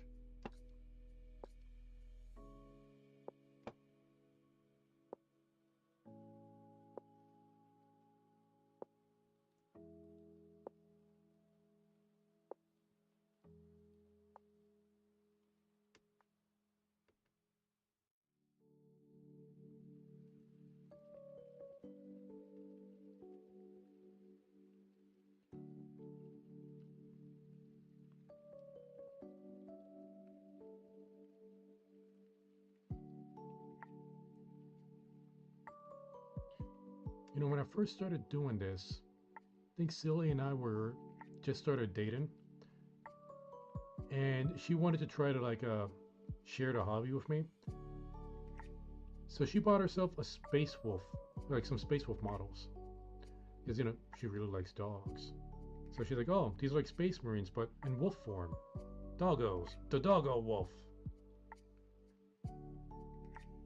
You know, we used to paint these side by side. Well, she didn't get into it as much as I did, but she did put in effort. I think her space was like locked up in the closet way back there. Never really finished it. I bought her a metal model. I think it's like one of their hero. There's one of their epic hero units. The dude riding the wolf. I forget his name. Uh, Canis something. I don't know. But it's a dude riding the wolf. He had like dual wield like claws. And I also bought her the chapter master, Logar Grim something. I don't know, something like that. She loved the models, but left them half finished. Maybe if I continue doing these painting streams, I could get her to paint with me so she could finish up her Space Wolf models.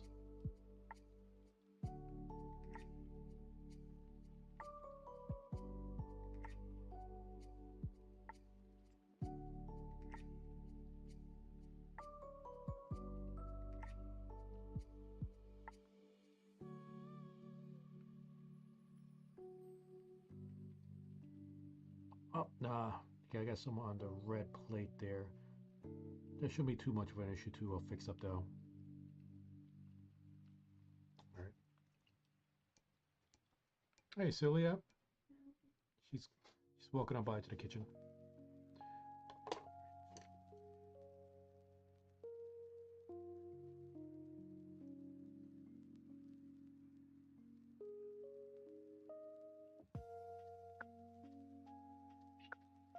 Let's get in between the plates here.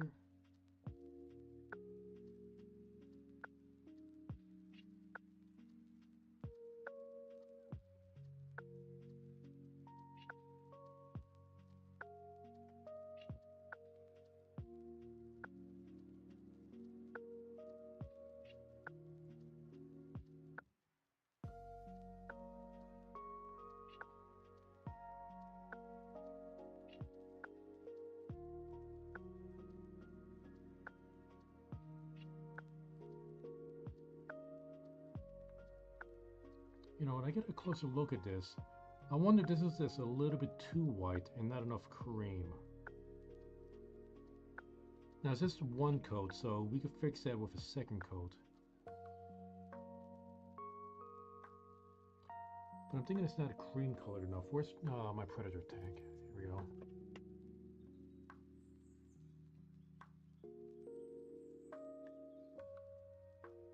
Yeah, it's just slightly off.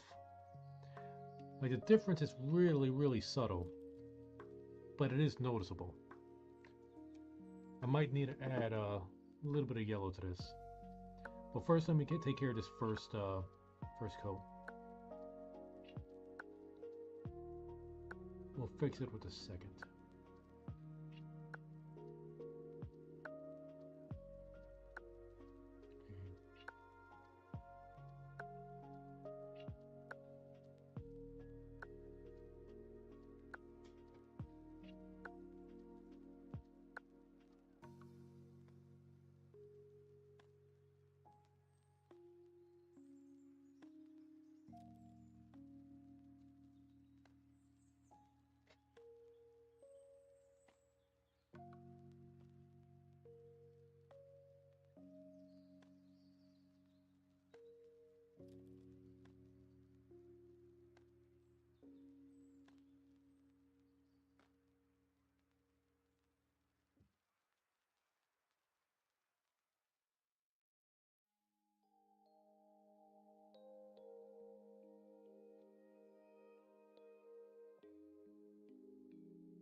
Doing this entire part with a very small brush is a little bit sloppy. Not getting a good even coat. Spread it out a little bit more. Should have used the other brush for this.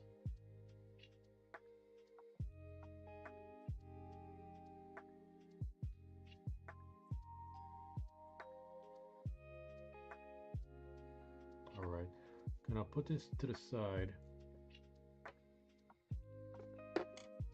See, just rinse it off.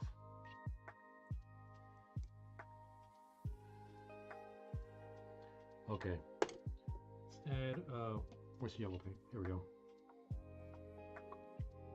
Just a very, very tiny drop.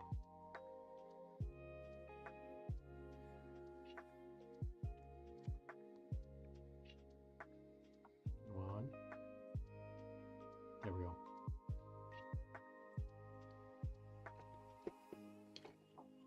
Yep, toothpick stuck. There we go. Scoop that up. Alright, we'll use that. Let's mix it up.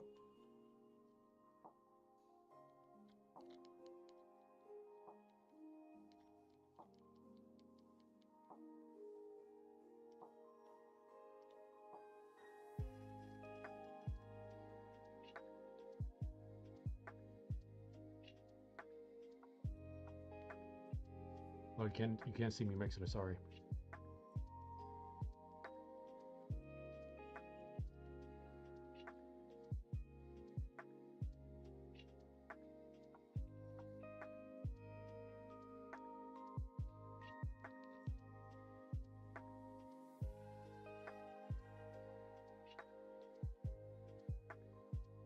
Okay. Let's try this a little bit. It's kind of hard to tell.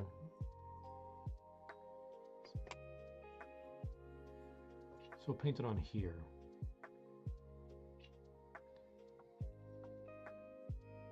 That's a little bit too yellow.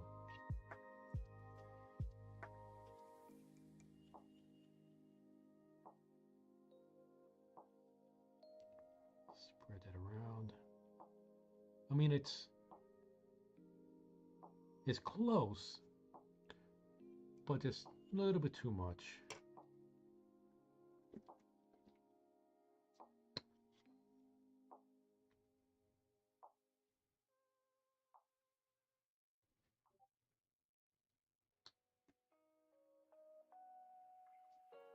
Here, let's wipe that a little bit.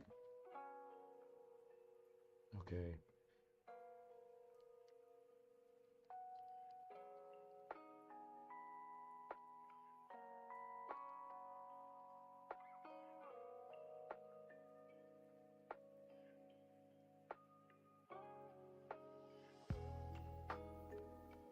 I remember, I think it's the darker colors that seem to like overpower the lighter colors. Like earlier when I mentioned, like when you just like add a little bit of black to something, it makes a huge difference. I think that's just the way it is with darker colors, not specifically black. I do see like the yellows a little bit overpowering. Wait, I got a text. Oh no. A bunch of people telling me I gotta vote. I know. I'm mailing in my vote.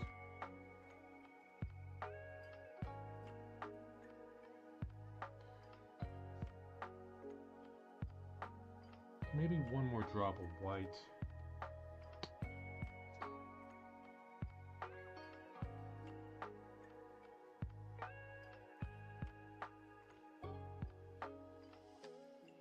Because I feel like we're really close to getting the good consistency, the good color.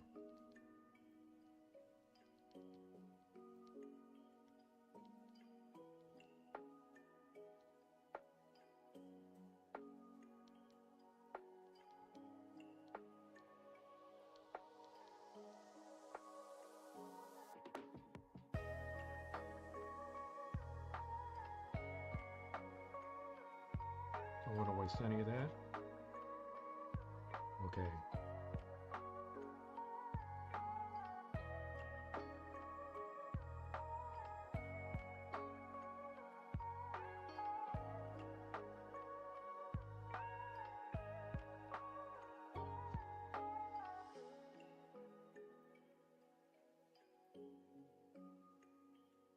Again, it's not exact. And since I don't have brown, it's not going to be exact, but this is better. I do like this a little bit better. But it's not, I'm not entirely happy with it. One more drop of white.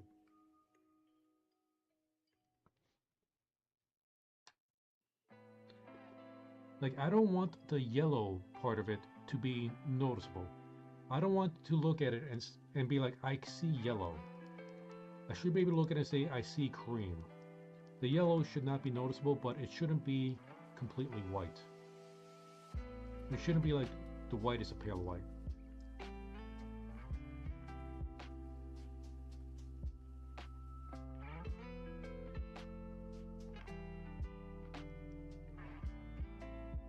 Now, let me wet this and gotta clean that up a little bit. Especially since I'm going to be using this as my test bed.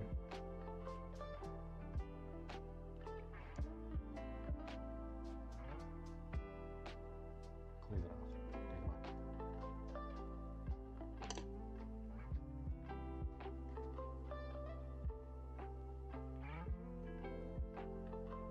Alright.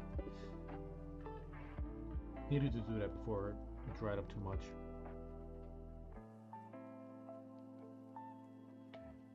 Should be mixed up enough.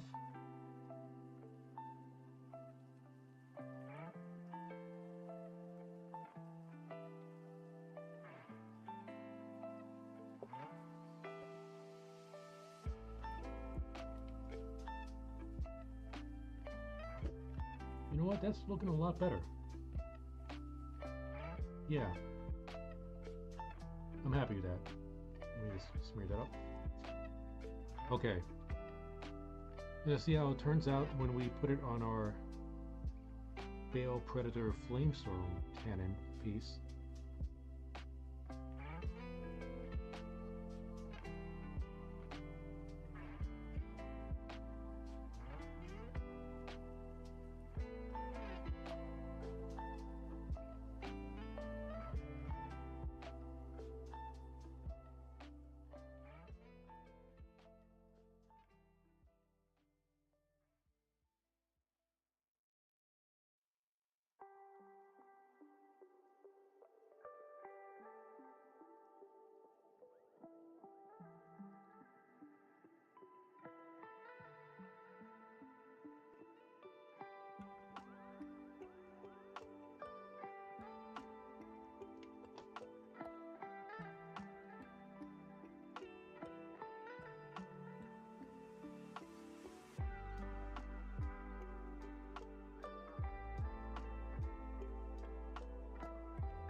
Okay, let's compare this so far with what we have previously.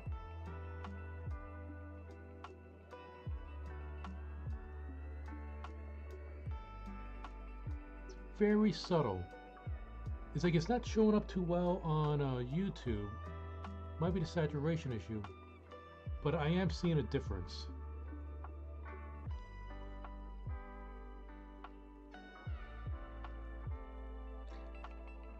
And that's the thing with going with cream over white.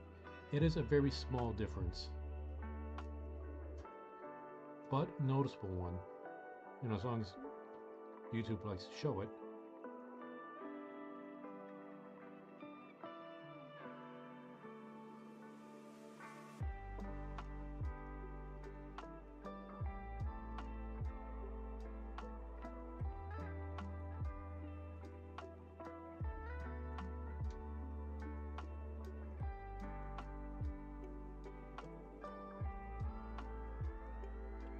Sorry, I keep pulling away from the camera.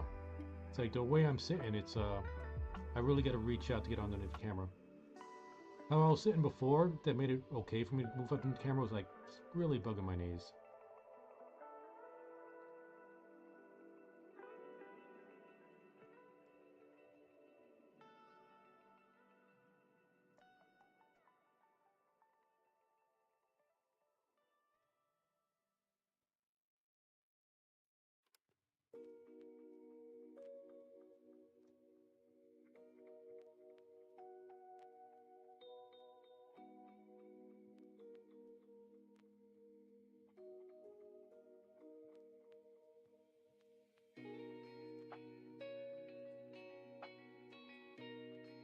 Well, I got a little bit of cream on the side here.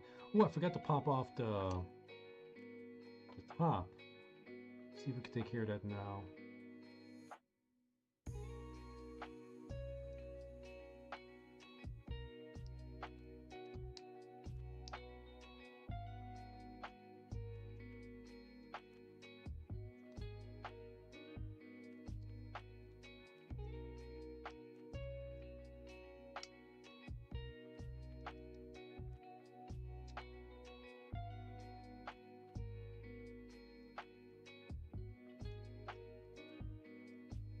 Mm, almost.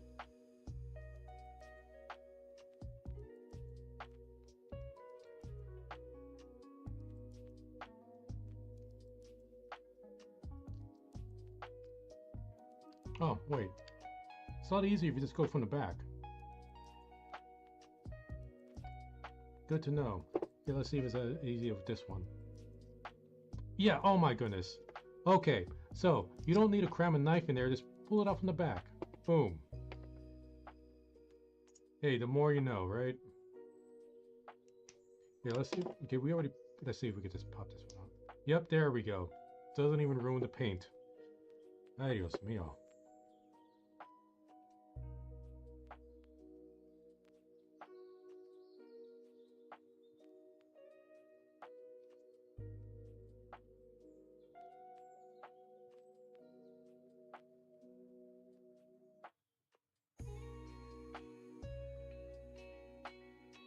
Okay, we just gotta paint this more evenly. It's kind of a mess.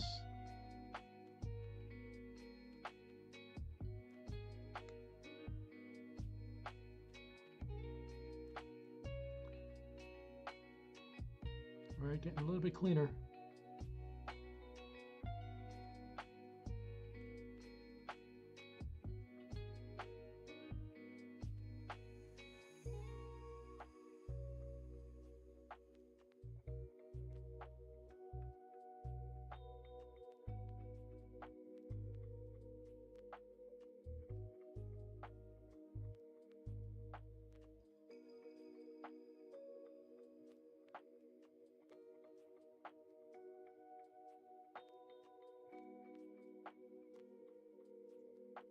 And let's get the small brush for this part.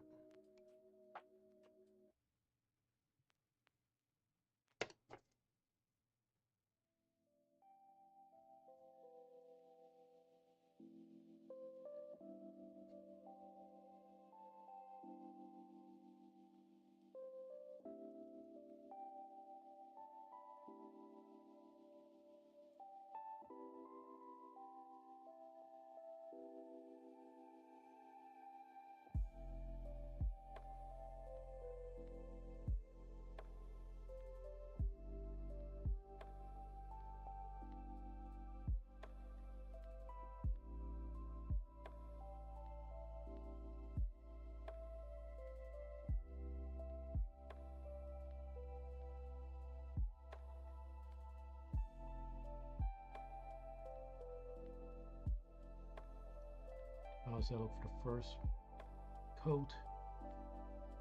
Get a little bit back here. It's fine for a first coat.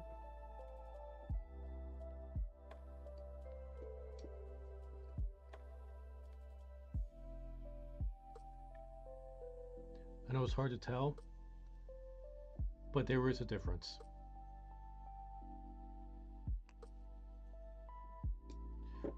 Now for the Bell Storm, or I'm sorry, the Bell Predator Dual Assault Cannon.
You know, I wonder if there's any like pro painters out there who's watched me paint.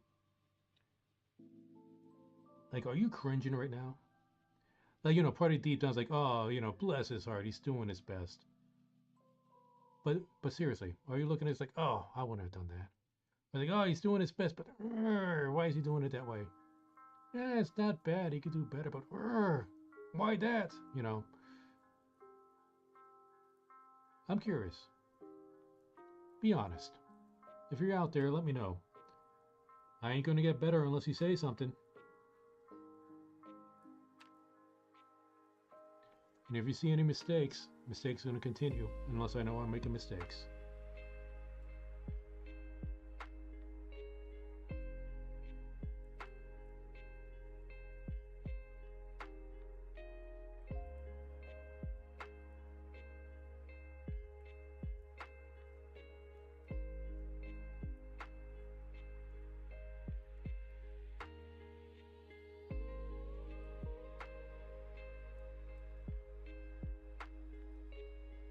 Let's get some more in there. We don't really need to dip like the entire brush like deep into the paint. Just gotta get a little bit of the tip in there. Like, because if you put too much paint on the brush, it's just gonna glob up, and it's gonna be hard to spread the paint on the model. Especially parts like the top here, it's hard to tell, but there's like little circle grids, like a grid thing, kind of like on top of it. Oh, I tried to point it out, and I ended up. I'll fix it later. That I don't want to fill up with paint. Like if I globbed it up, we'll just cover up that little grid, and you won't notice that detail. Like once the painting is done, and I don't want to cover up that detail. I want it to show. All right, let's get the tiny brush.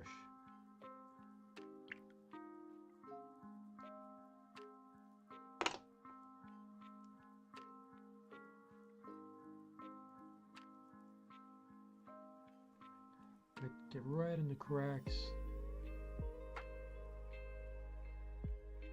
Nope, got a little bit too much. Again, once we get the second coat, we could fix that. The problem is making mistakes in the second coat. It's those will be more annoying to fix because the second coat, potentially the third coat, should be the final coat. So painting over that, it's just annoying. Like I've done it before. I've done it plenty of times because I screw up a lot. Keep screwing up. But it's always easiest to get it right done the first time.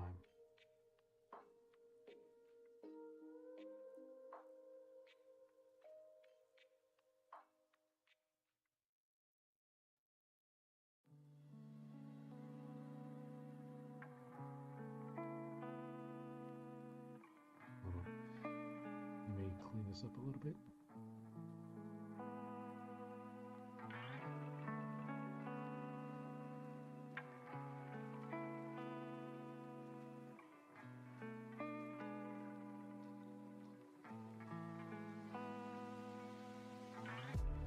Yep, just gonna let that dry. Gonna paint the lid. Let me get the lid.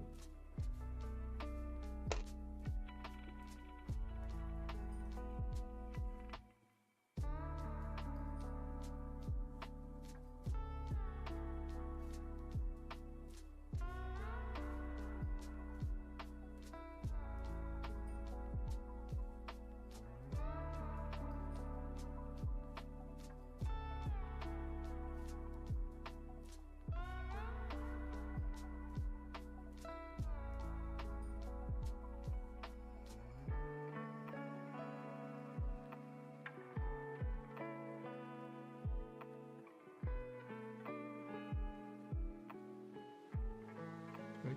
These lids off. It's so much easier to paint. All right, let that dry. Ooh, the rhino lid. Gotta be a little bit more careful with this one. Because we got like red in the middle, red kind of sticking there.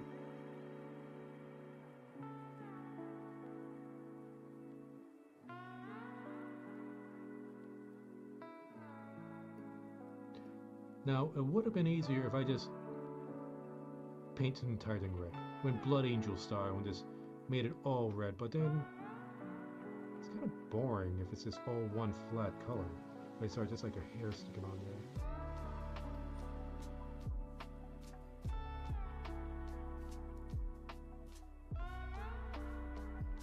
Like even if you play the Dawn of War games, where that's where the Blood Ravens, were created for those games. They don't have this much cream color on there. They're a lot more red. It's, but I do this because it helps make things stick out a little bit more.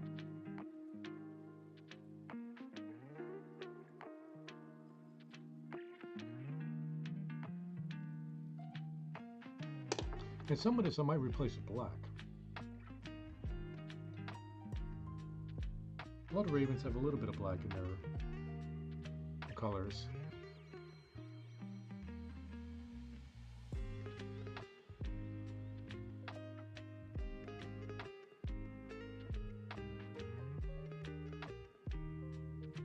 See, I clean up the corners here. It's not evened out well. Let's see if we can fix that.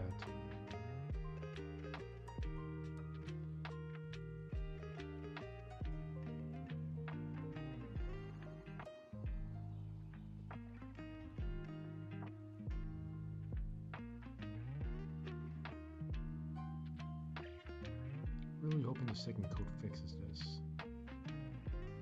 Yeah, I'm getting like cream. When we do the second coat, I'm going to do the cream first, and then I'm going to do the red on top of that, because I think I'll make less mistakes with the red than I am with this cream right now.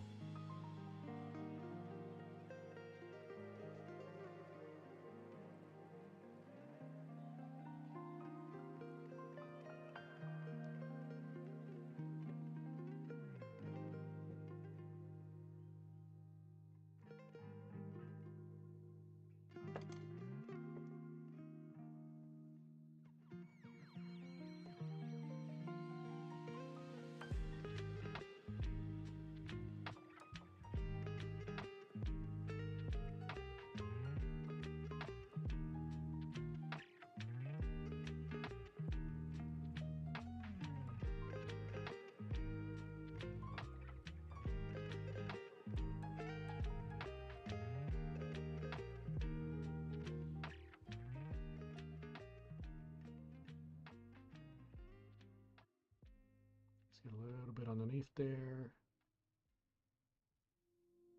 Oh, it's gonna be rough trying to get it painted properly underneath.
Bolt guns are going to be a different color altogether. I am going to do a wash for inside these grates too, like make that black. Do I need any more cream on this? I think that'll be fine. Whirlwind missile launcher. I never got a whirlwind. I always wanted one. In case I ever went up against any Tyranid players. Since a whirlwind missile launcher is like really good against like hordes of enemies like orcs and Tyranids. Oh no, what did I get there? Did it come off of my... Did I paint my fingers? What happened? Hold up.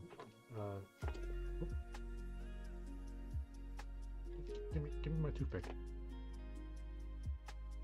I don't know how that white glob got on there. I think I got all the chunks off there, but it's just gonna have to paint over that. I just want to make sure it's not chunky because then it's gonna be look kind of weird.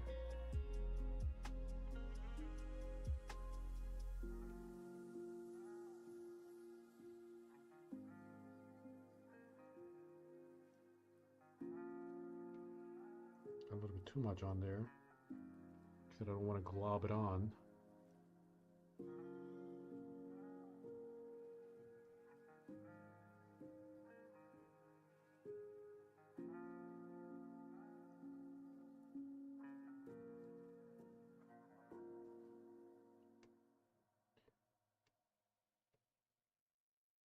I think the rest I'm going to do black. Just want the vents to be white. Might be better off using the smaller brush for this.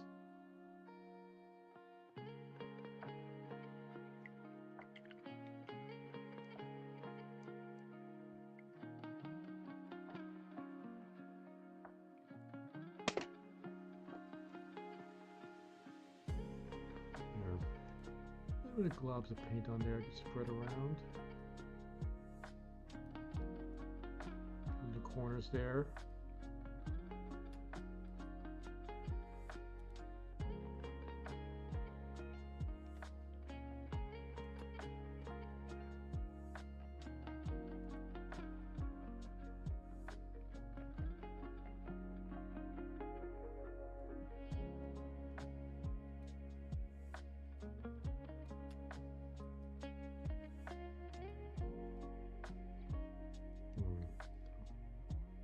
I think that's fine. Gonna leave that as is. Gonna let that dry. Now, let's get the cream on the tank. And rinse that.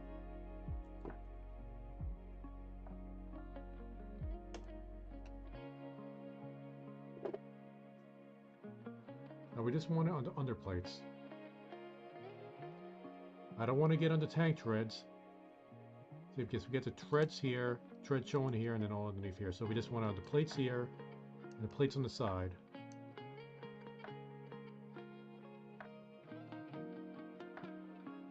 I call them under plates. I know that's not the correct term.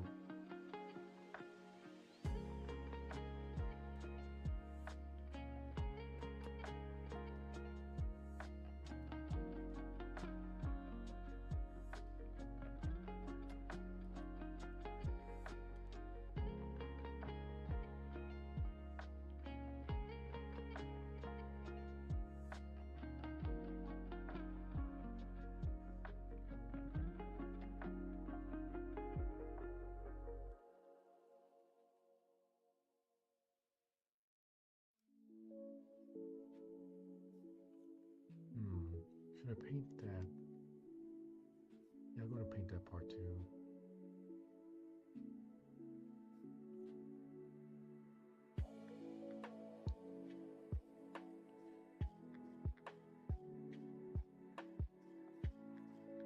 Make sure we get into crevices there.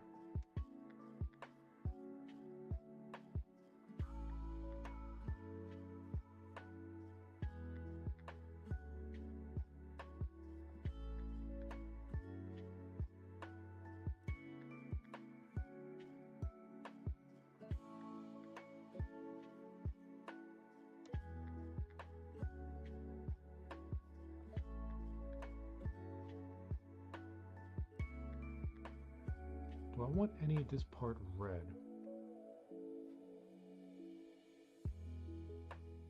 I'm not going to paint here because I need to glue these things on there. And I don't want to do it on top of paint, so to paint around that.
I like how this model has a, it's like kind of like a stand here.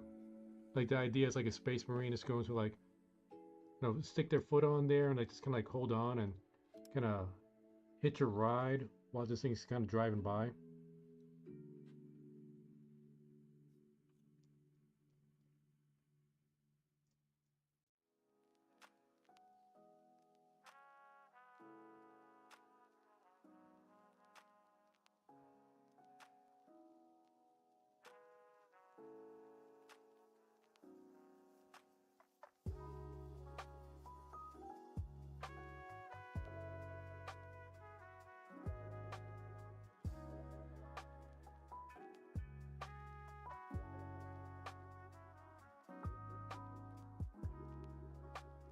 And I might paint this a different color. Just want to get this first coat first. Yeah, there first. Yeah, excuse me, words. And just in case anybody's new popping in, the 3D print model, that's the link for that.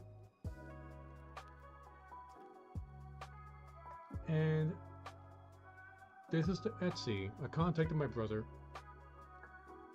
He does do 3D prints, and if you have a model you want printed out, if you send him the model, contact him, talk with him, hammer out the deets, he'll print it out for you. Of course, for a price. And that's his link for his Etsy. And the price is usually based on the size of the model. As far as complexity goes, I don't think that matters too much. I don't know, I can't speak for him, but I do know size is the major factor in how much the model is going to cost. That should have been red. Okay, I'm not going to paint that. Cream. Going to leave that untouched so we can do that red.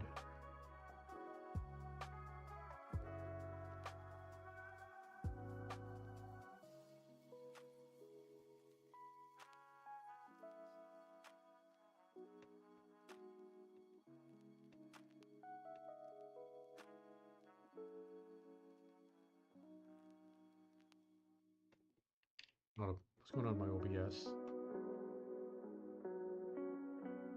Alright, it's looking fine. Okay.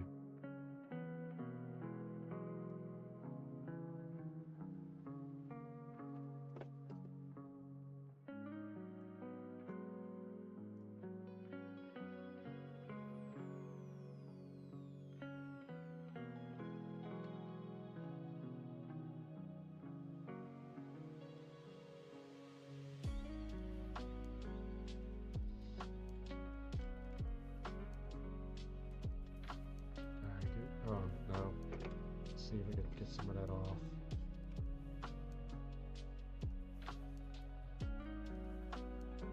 Just don't want to clump it up because it'll be easier to paint over it if it's not clumped up.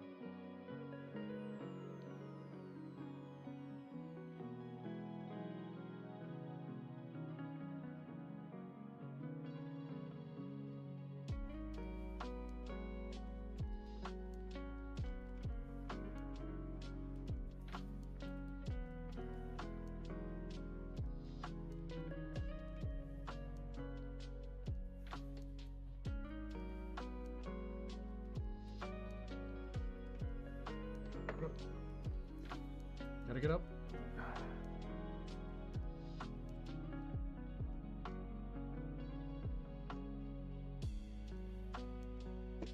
Hold up. Let me rinse this off. This brush is getting a little bit too caked on. Don't want to get too stiff. Okay. There we go.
I have to move to the smaller brush soon to get some of the cracks here in the corners. Just want to make sure I got all the bigger parts done first. That's a little bit too clumped up.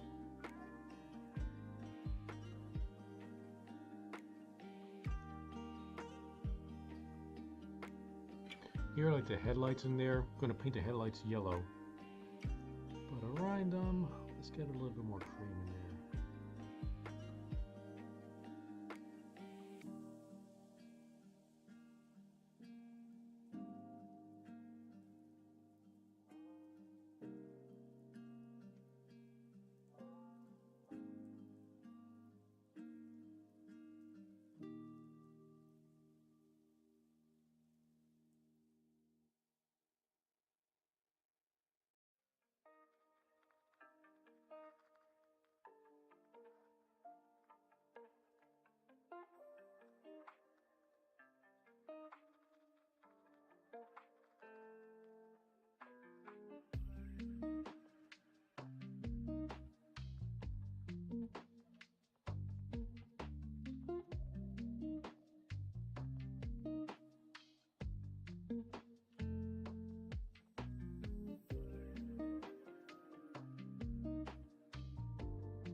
Almost there. I do want to get that red there.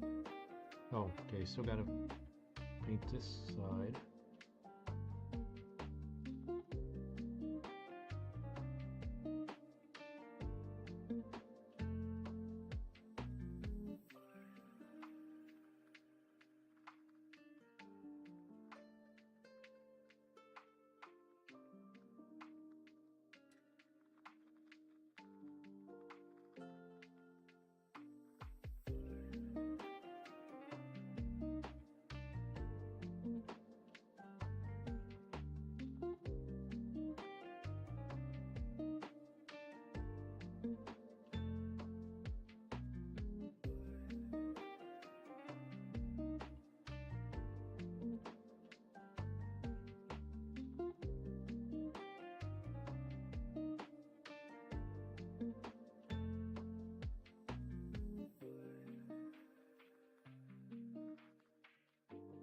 Wait, it got too clumped up in there.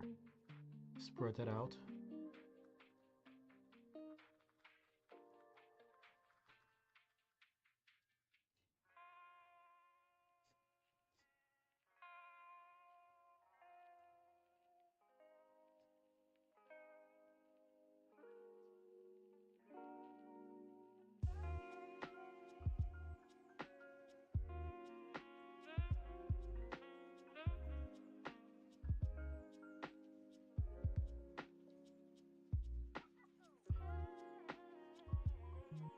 Wait. Get a little bit on this side. I think after this, I think we'll be done with this pass.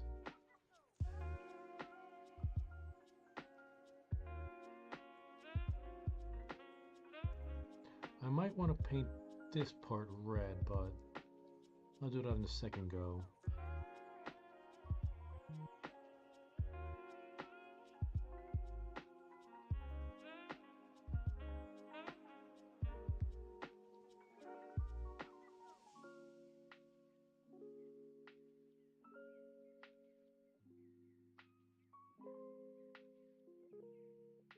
We got some clumps on there. I'm going to see if I can clean that up.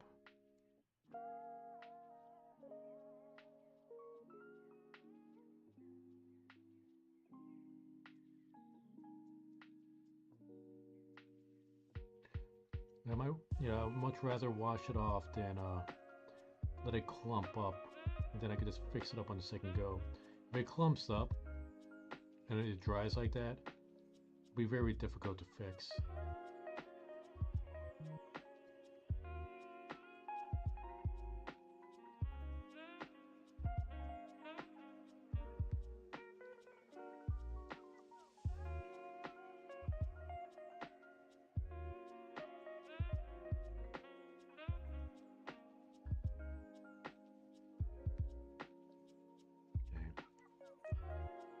dry that off.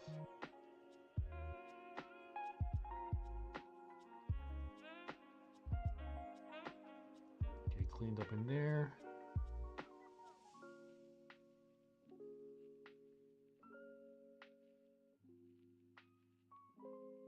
Oh, you got Death Corpse going? Nice.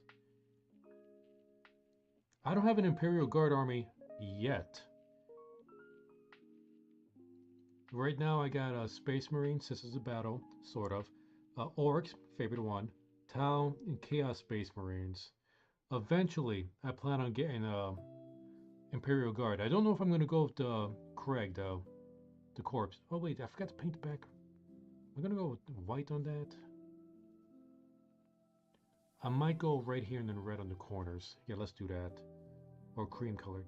I don't know if I'm going to go with the corpse. I might go Cadian. I haven't decided yet, but, you know, once I start building an army, I'll figure it out.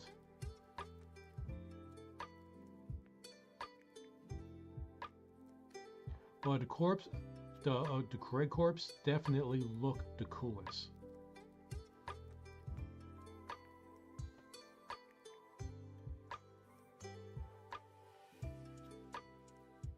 Nice. Black Templars are pretty sweet.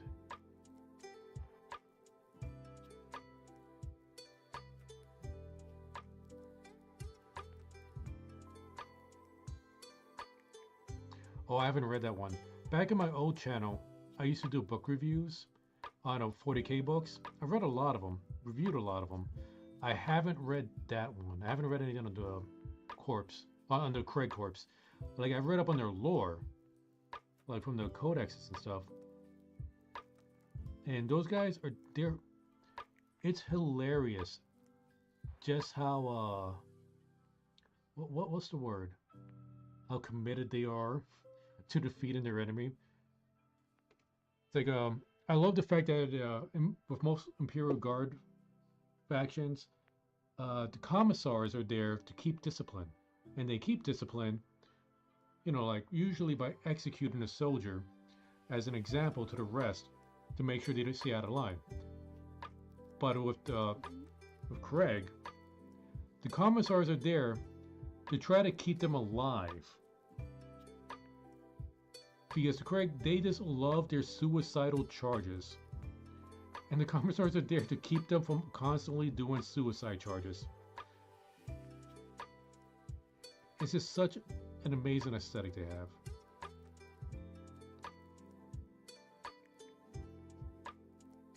It reminds me of, I don't know if you've seen the Mad Max movie, the reboot. Not the Furiosa, the one before that.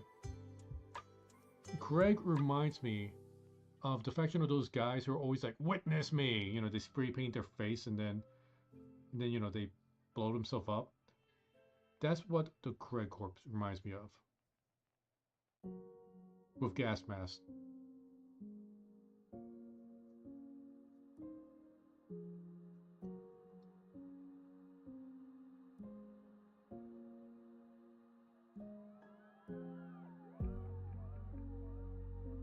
Okay, this is just the first coat. I'm gonna spread it out. I'm gonna get some red on there. Okay. Since we missed some red, close that up. Clean up the brush a bit.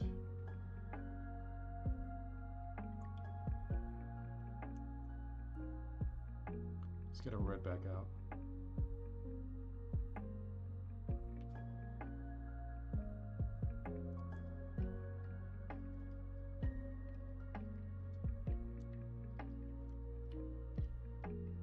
Nice. I'll definitely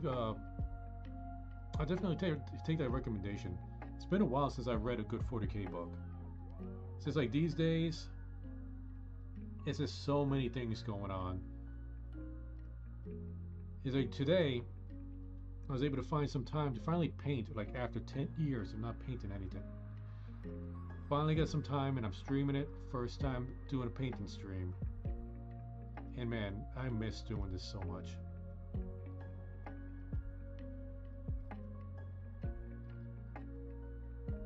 So yeah, I need to find some time to start reading some books again.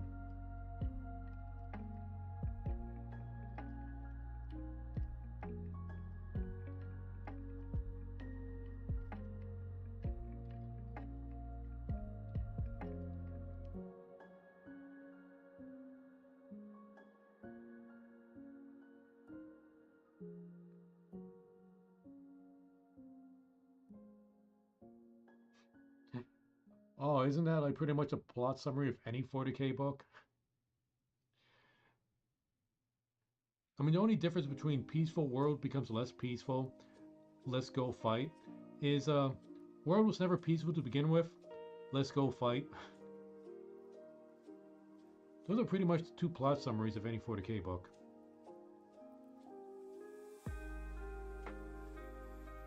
Oh, let's get underneath here, yeah.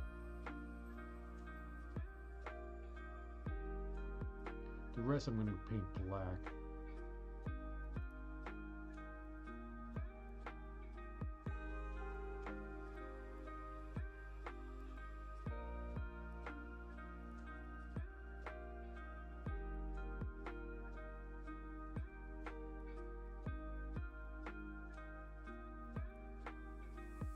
Oh, that underneath. We're gonna need to get small brush to get some cream color white in there.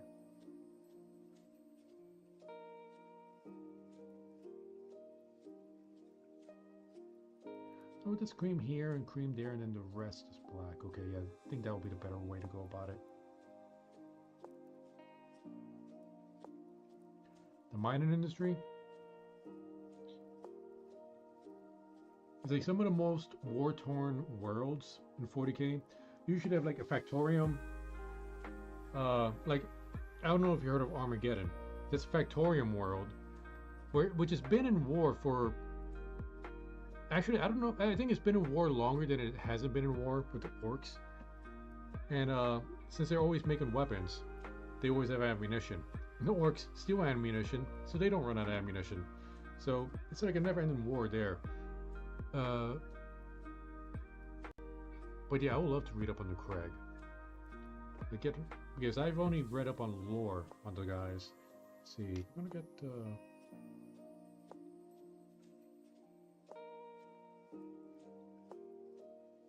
Yeah, we'll get white here, and then I'm gonna get a little bit. Let me get a little bit red there. Let me get a smaller brush for that one.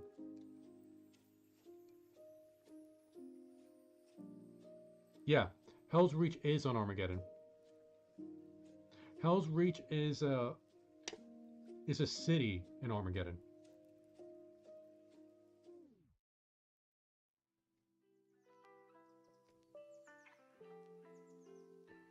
So Hell's Reach is like it's one city in Armageddon that had like that one specific battle. Um, there's a lot of stories on Armageddon. I don't know how many books are on Armageddon. If you ever pick up the codexes, it's like there's a ton of stories there, but whether or not there's books on it is a different story.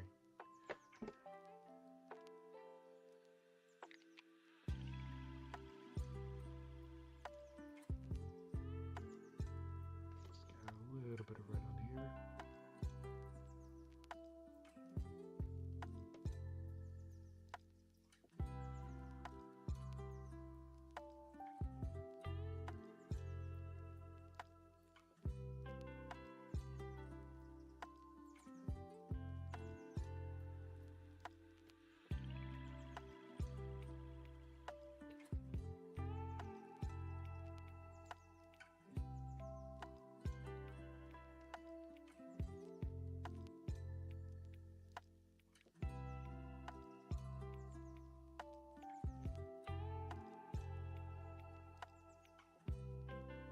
I haven't read through the Crusaders of Dorn.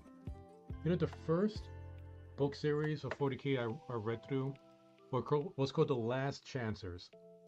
It's an older book series. Might be hard to find, but it's based on the Penal Legion. A Penal Legion meaning an army of criminals. These are guardsmen who have committed a crime of some kind, so they get put into the Penal Legion, and they fight in the Penal Legion to try to earn their freedom. But you know, a lot of them don't survive long enough to earn that freedom. It's like I got the omnibus. I believe it's 3 books long. It was the first series I've read, and I love the series. It's written by Gabe Trope. It's also the first book series I did a review on. If you like Guardsmen, you might want to get that one a try. Now, I'll be honest, like I love the series, but I wouldn't say it's the best written series, but it is really fun to read.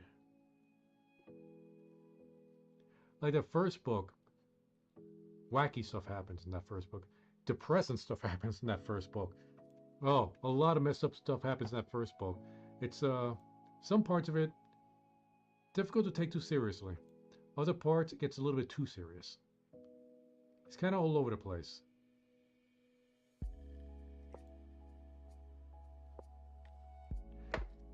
In fact, let me see if I could show you the cover. I got my books back here. I got my bookshelf back here. Where is it? It should be pretty easy to spot because it's a big book. It was an omnibus, so it's like 3 books. Oh, let me take my headphones off. Give me a second.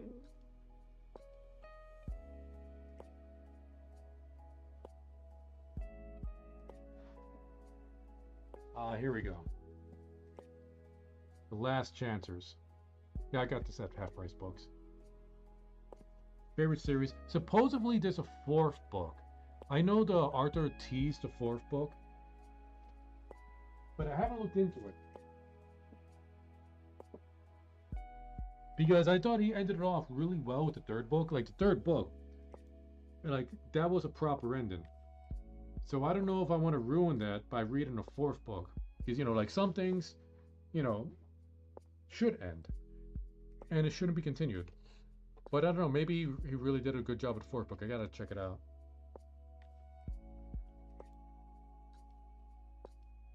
See, Siege of Rax.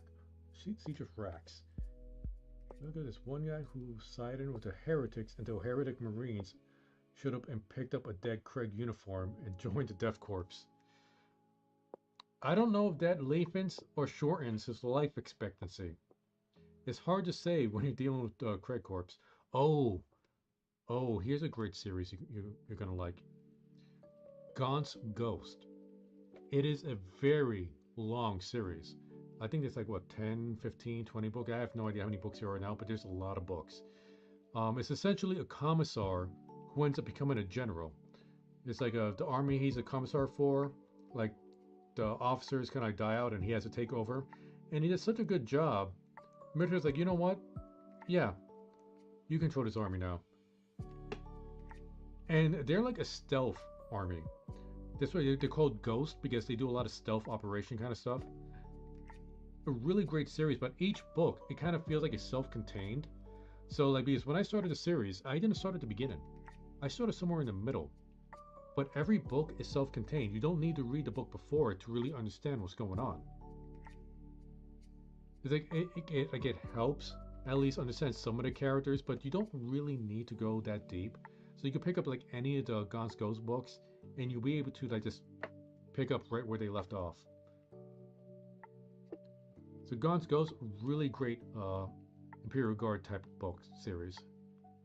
In fact, on the tabletop, they have a models specifically for Gaunt's Ghost.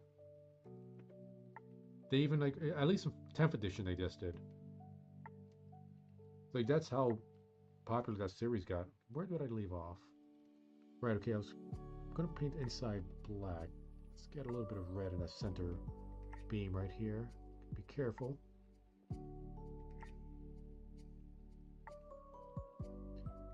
Just want the corners here red. The top I'm going to do another cream color white.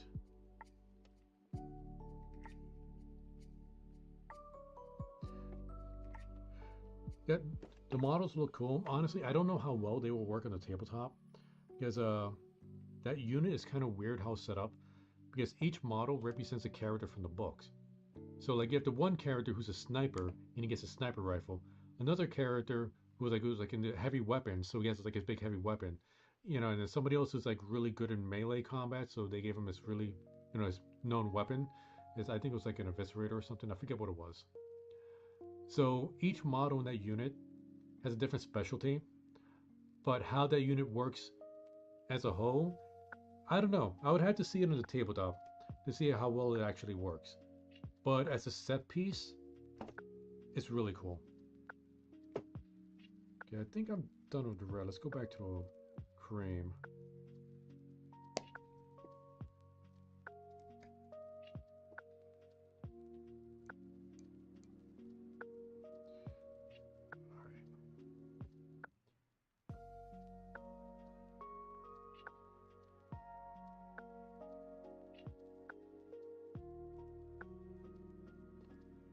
All right. I might change my mind and make this red later, but we'll see how it turns out. I could do red on the second coat.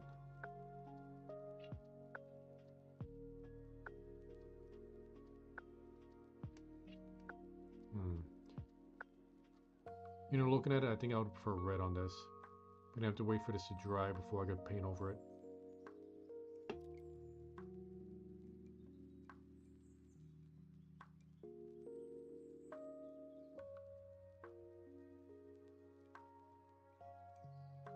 Yeah, with those boxes, it's like I'm really old school. Like I've been playing since 5th edition, and I know with the guard, like you have your squad of I think for the Craig it's like 10, but out of those 10, you could change I think 4 of their weapons, and everybody else sticks with the same weapons. But sometimes you give like one extra unit, like one extra model, like a med kit or something like that. I forget how the Craig specifically are. Sniper spotter and a Melta and a flamer. Sniper, spotter, Melta, flamer. Okay, yeah. Um, no, I know exactly what you mean. Personally, when I made the army, and I'm not an expert in tournaments, but I found for me, it's usually better to have each unit specialize in a certain thing. So if you have like one Craig unit, either like the ones that could carry the special weapons, either give them all the flamers or all snipers or meltas and so on. So each unit can focus like on a certain enemy type. Because when you spread them out like that, like yeah, you have a answer for like every type of enemy, but it's like only one weapon. So like if you have the one guy with the Melta, and if you're gonna be going up against a vehicle, if that one guy with the Melta misses, well, you just screwed up your chance. You don't have anybody else that could deal with that vehicle.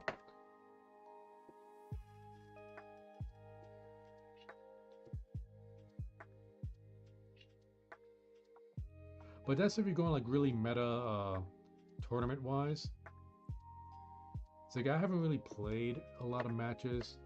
Well, I have 10 years. I've been kind of like out of the hobby. But when I did play, I usually play like casual stuff. And casuals, like nobody really cares about that kind of stuff. And if you're just doing set pieces, you just want to show off your models, don't worry about the meta. Just go for what looks cool.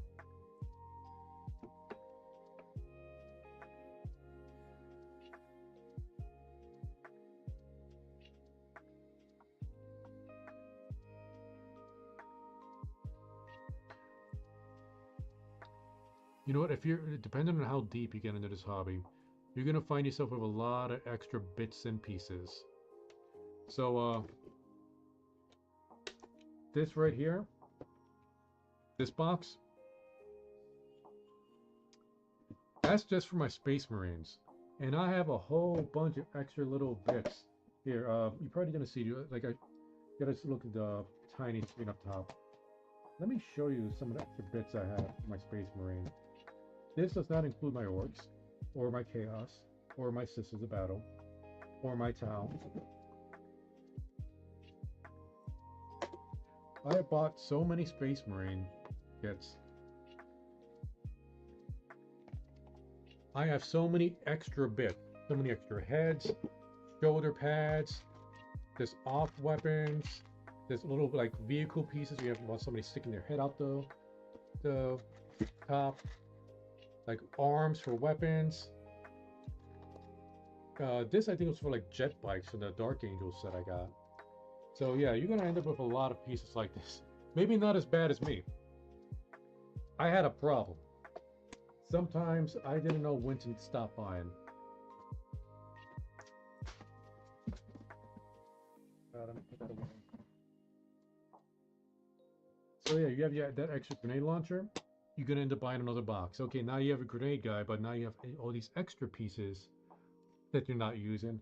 Oh wait, maybe you could buy something else and you could use up those extra pieces. And then it just doesn't stop. And it doesn't stop. And then your bank account is crying.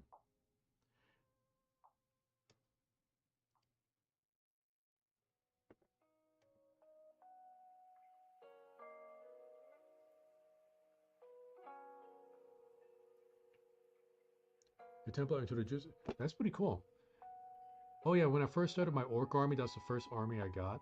Orc's my favorite. Um, I was like a kid bashing a whole bunch of stuff. I grabbed some cardboard, got some milk cartons, and I just started making a terrain and using like the extra orc bits on the terrain to make it look more orky. And with orcs, their stuff looks kind of messed up already. So I just started making vehicles out of just random bits from extra stuff I got from other armies. Because, orcs, they loot stuff. They make their vehicles out of whatever they loot. And I thought it looked pretty good. Let's see. Okay, we're gonna go back to the cream.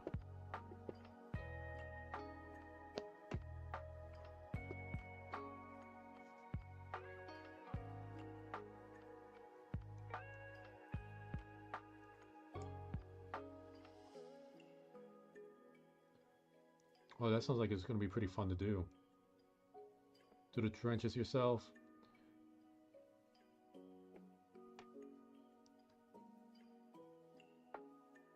Yeah, it's like I might just go like really. It's like ever since playing Space Marine 2 and getting back into the hobby, I don't know how far deep I'm gonna fall back into this. I might go full on and start just crafting terrain and getting more 3D printed models and stuff.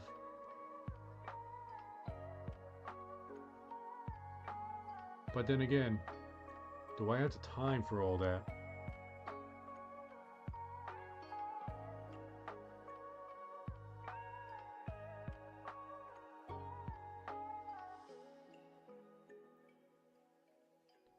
Let's see. Get a little bit in the crack there.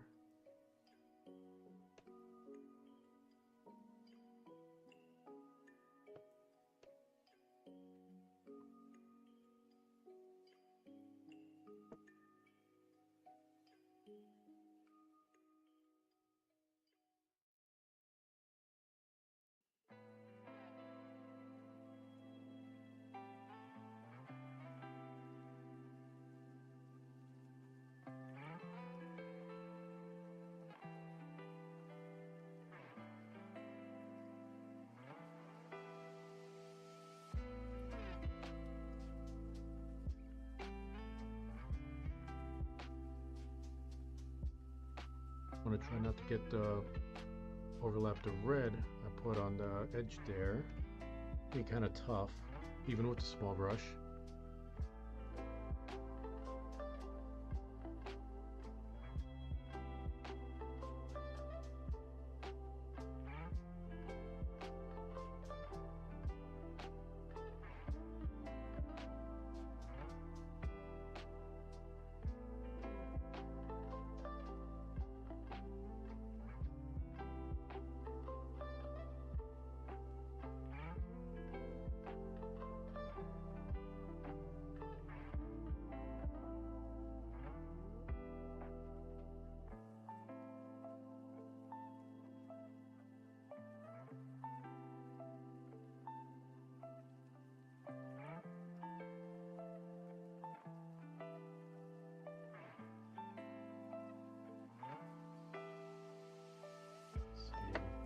The first coat's going on okay, a little bit uneven,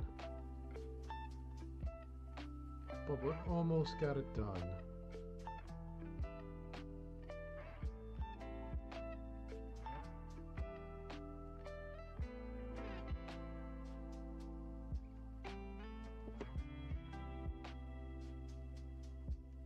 All right.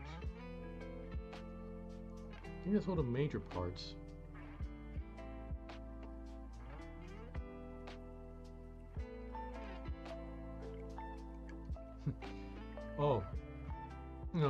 know what you mean. Back when I first started, a lot of my stuff I got from eBay. eBay is a great, well, at least at the time, was a great way for me to get really cheap models. Like some of them were already pre-built, some were pre-painted. I just printed over them. Vehicles, it was easy, like cheaper to get vehicles, but now 3D printing. Um, my younger brother does 3D printing as a hobby. In fact, let me. I found. I don't know what you're going to school for. I don't know what your specialties are, but there is a 3D model from this website. This particular seller is from Warzone Miniature. There's a lot of different sellers on this site that sell specifically just 3D model. Well, I got that model. I sent it over to my younger brother, who as a hobby, has an Etsy, where if you send them like the model that you want, you know, talk to him, hammer out the details, he'll print it for you. And the price depends on the size of the model. And it's always going to be cheaper than what you get from GW. Always. So this Predator battle tank I got is one of those 3D printed models. And it came with all of the turrets. For the Predator, the Razorback, the Whirlwind, the Bale Predator, the Rhino. Didn't have to buy them separately. All the spawn suits too. So for like I think like 20 bucks, I got this. Even okay, that website, I definitely saw a seller selling soldiers that look like World War II. So they can't straight up say Craig soldiers. That'd be copyright infringement. But you can't really copyright World War II soldiers wearing gas masks. So there are definitely soldiers on the site if you take a look. And hey, if you have a few extra bucks, you don't have to go to my brother on Etsy. He's just one person. I recommend him.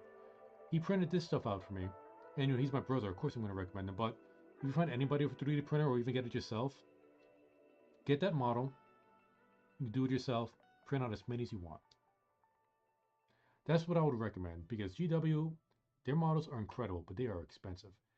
And seeing as how I got all this for 20 bucks, which that includes the shipping and handling. You know, of course I'm going to do this.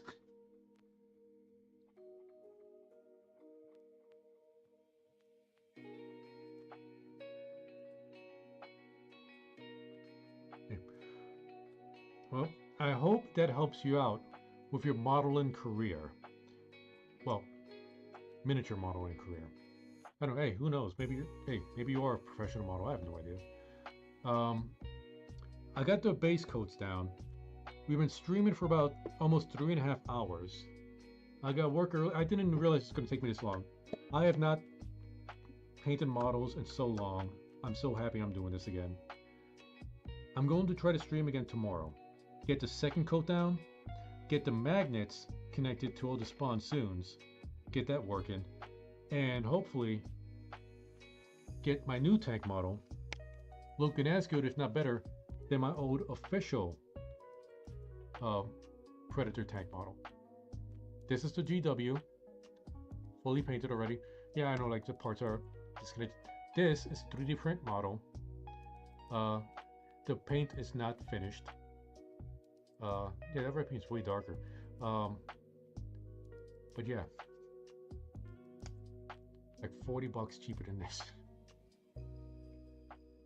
All right, so thanks everybody that showed up.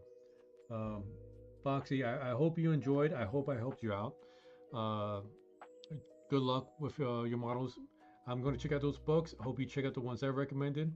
It's a great hobby, but my goodness, does it hurt the bank account. So I'll be back next time. Eventually, I'm going to go back to streaming video games eventually, but right now I want to do this. So you guys take care, and I'm going to try to do a better job with the lighting and stuff next time. So, till then, later. And I just realized I don't have an end scene on this OBS. I am using my laptop instead of my PC. So yeah, it's just going to stop.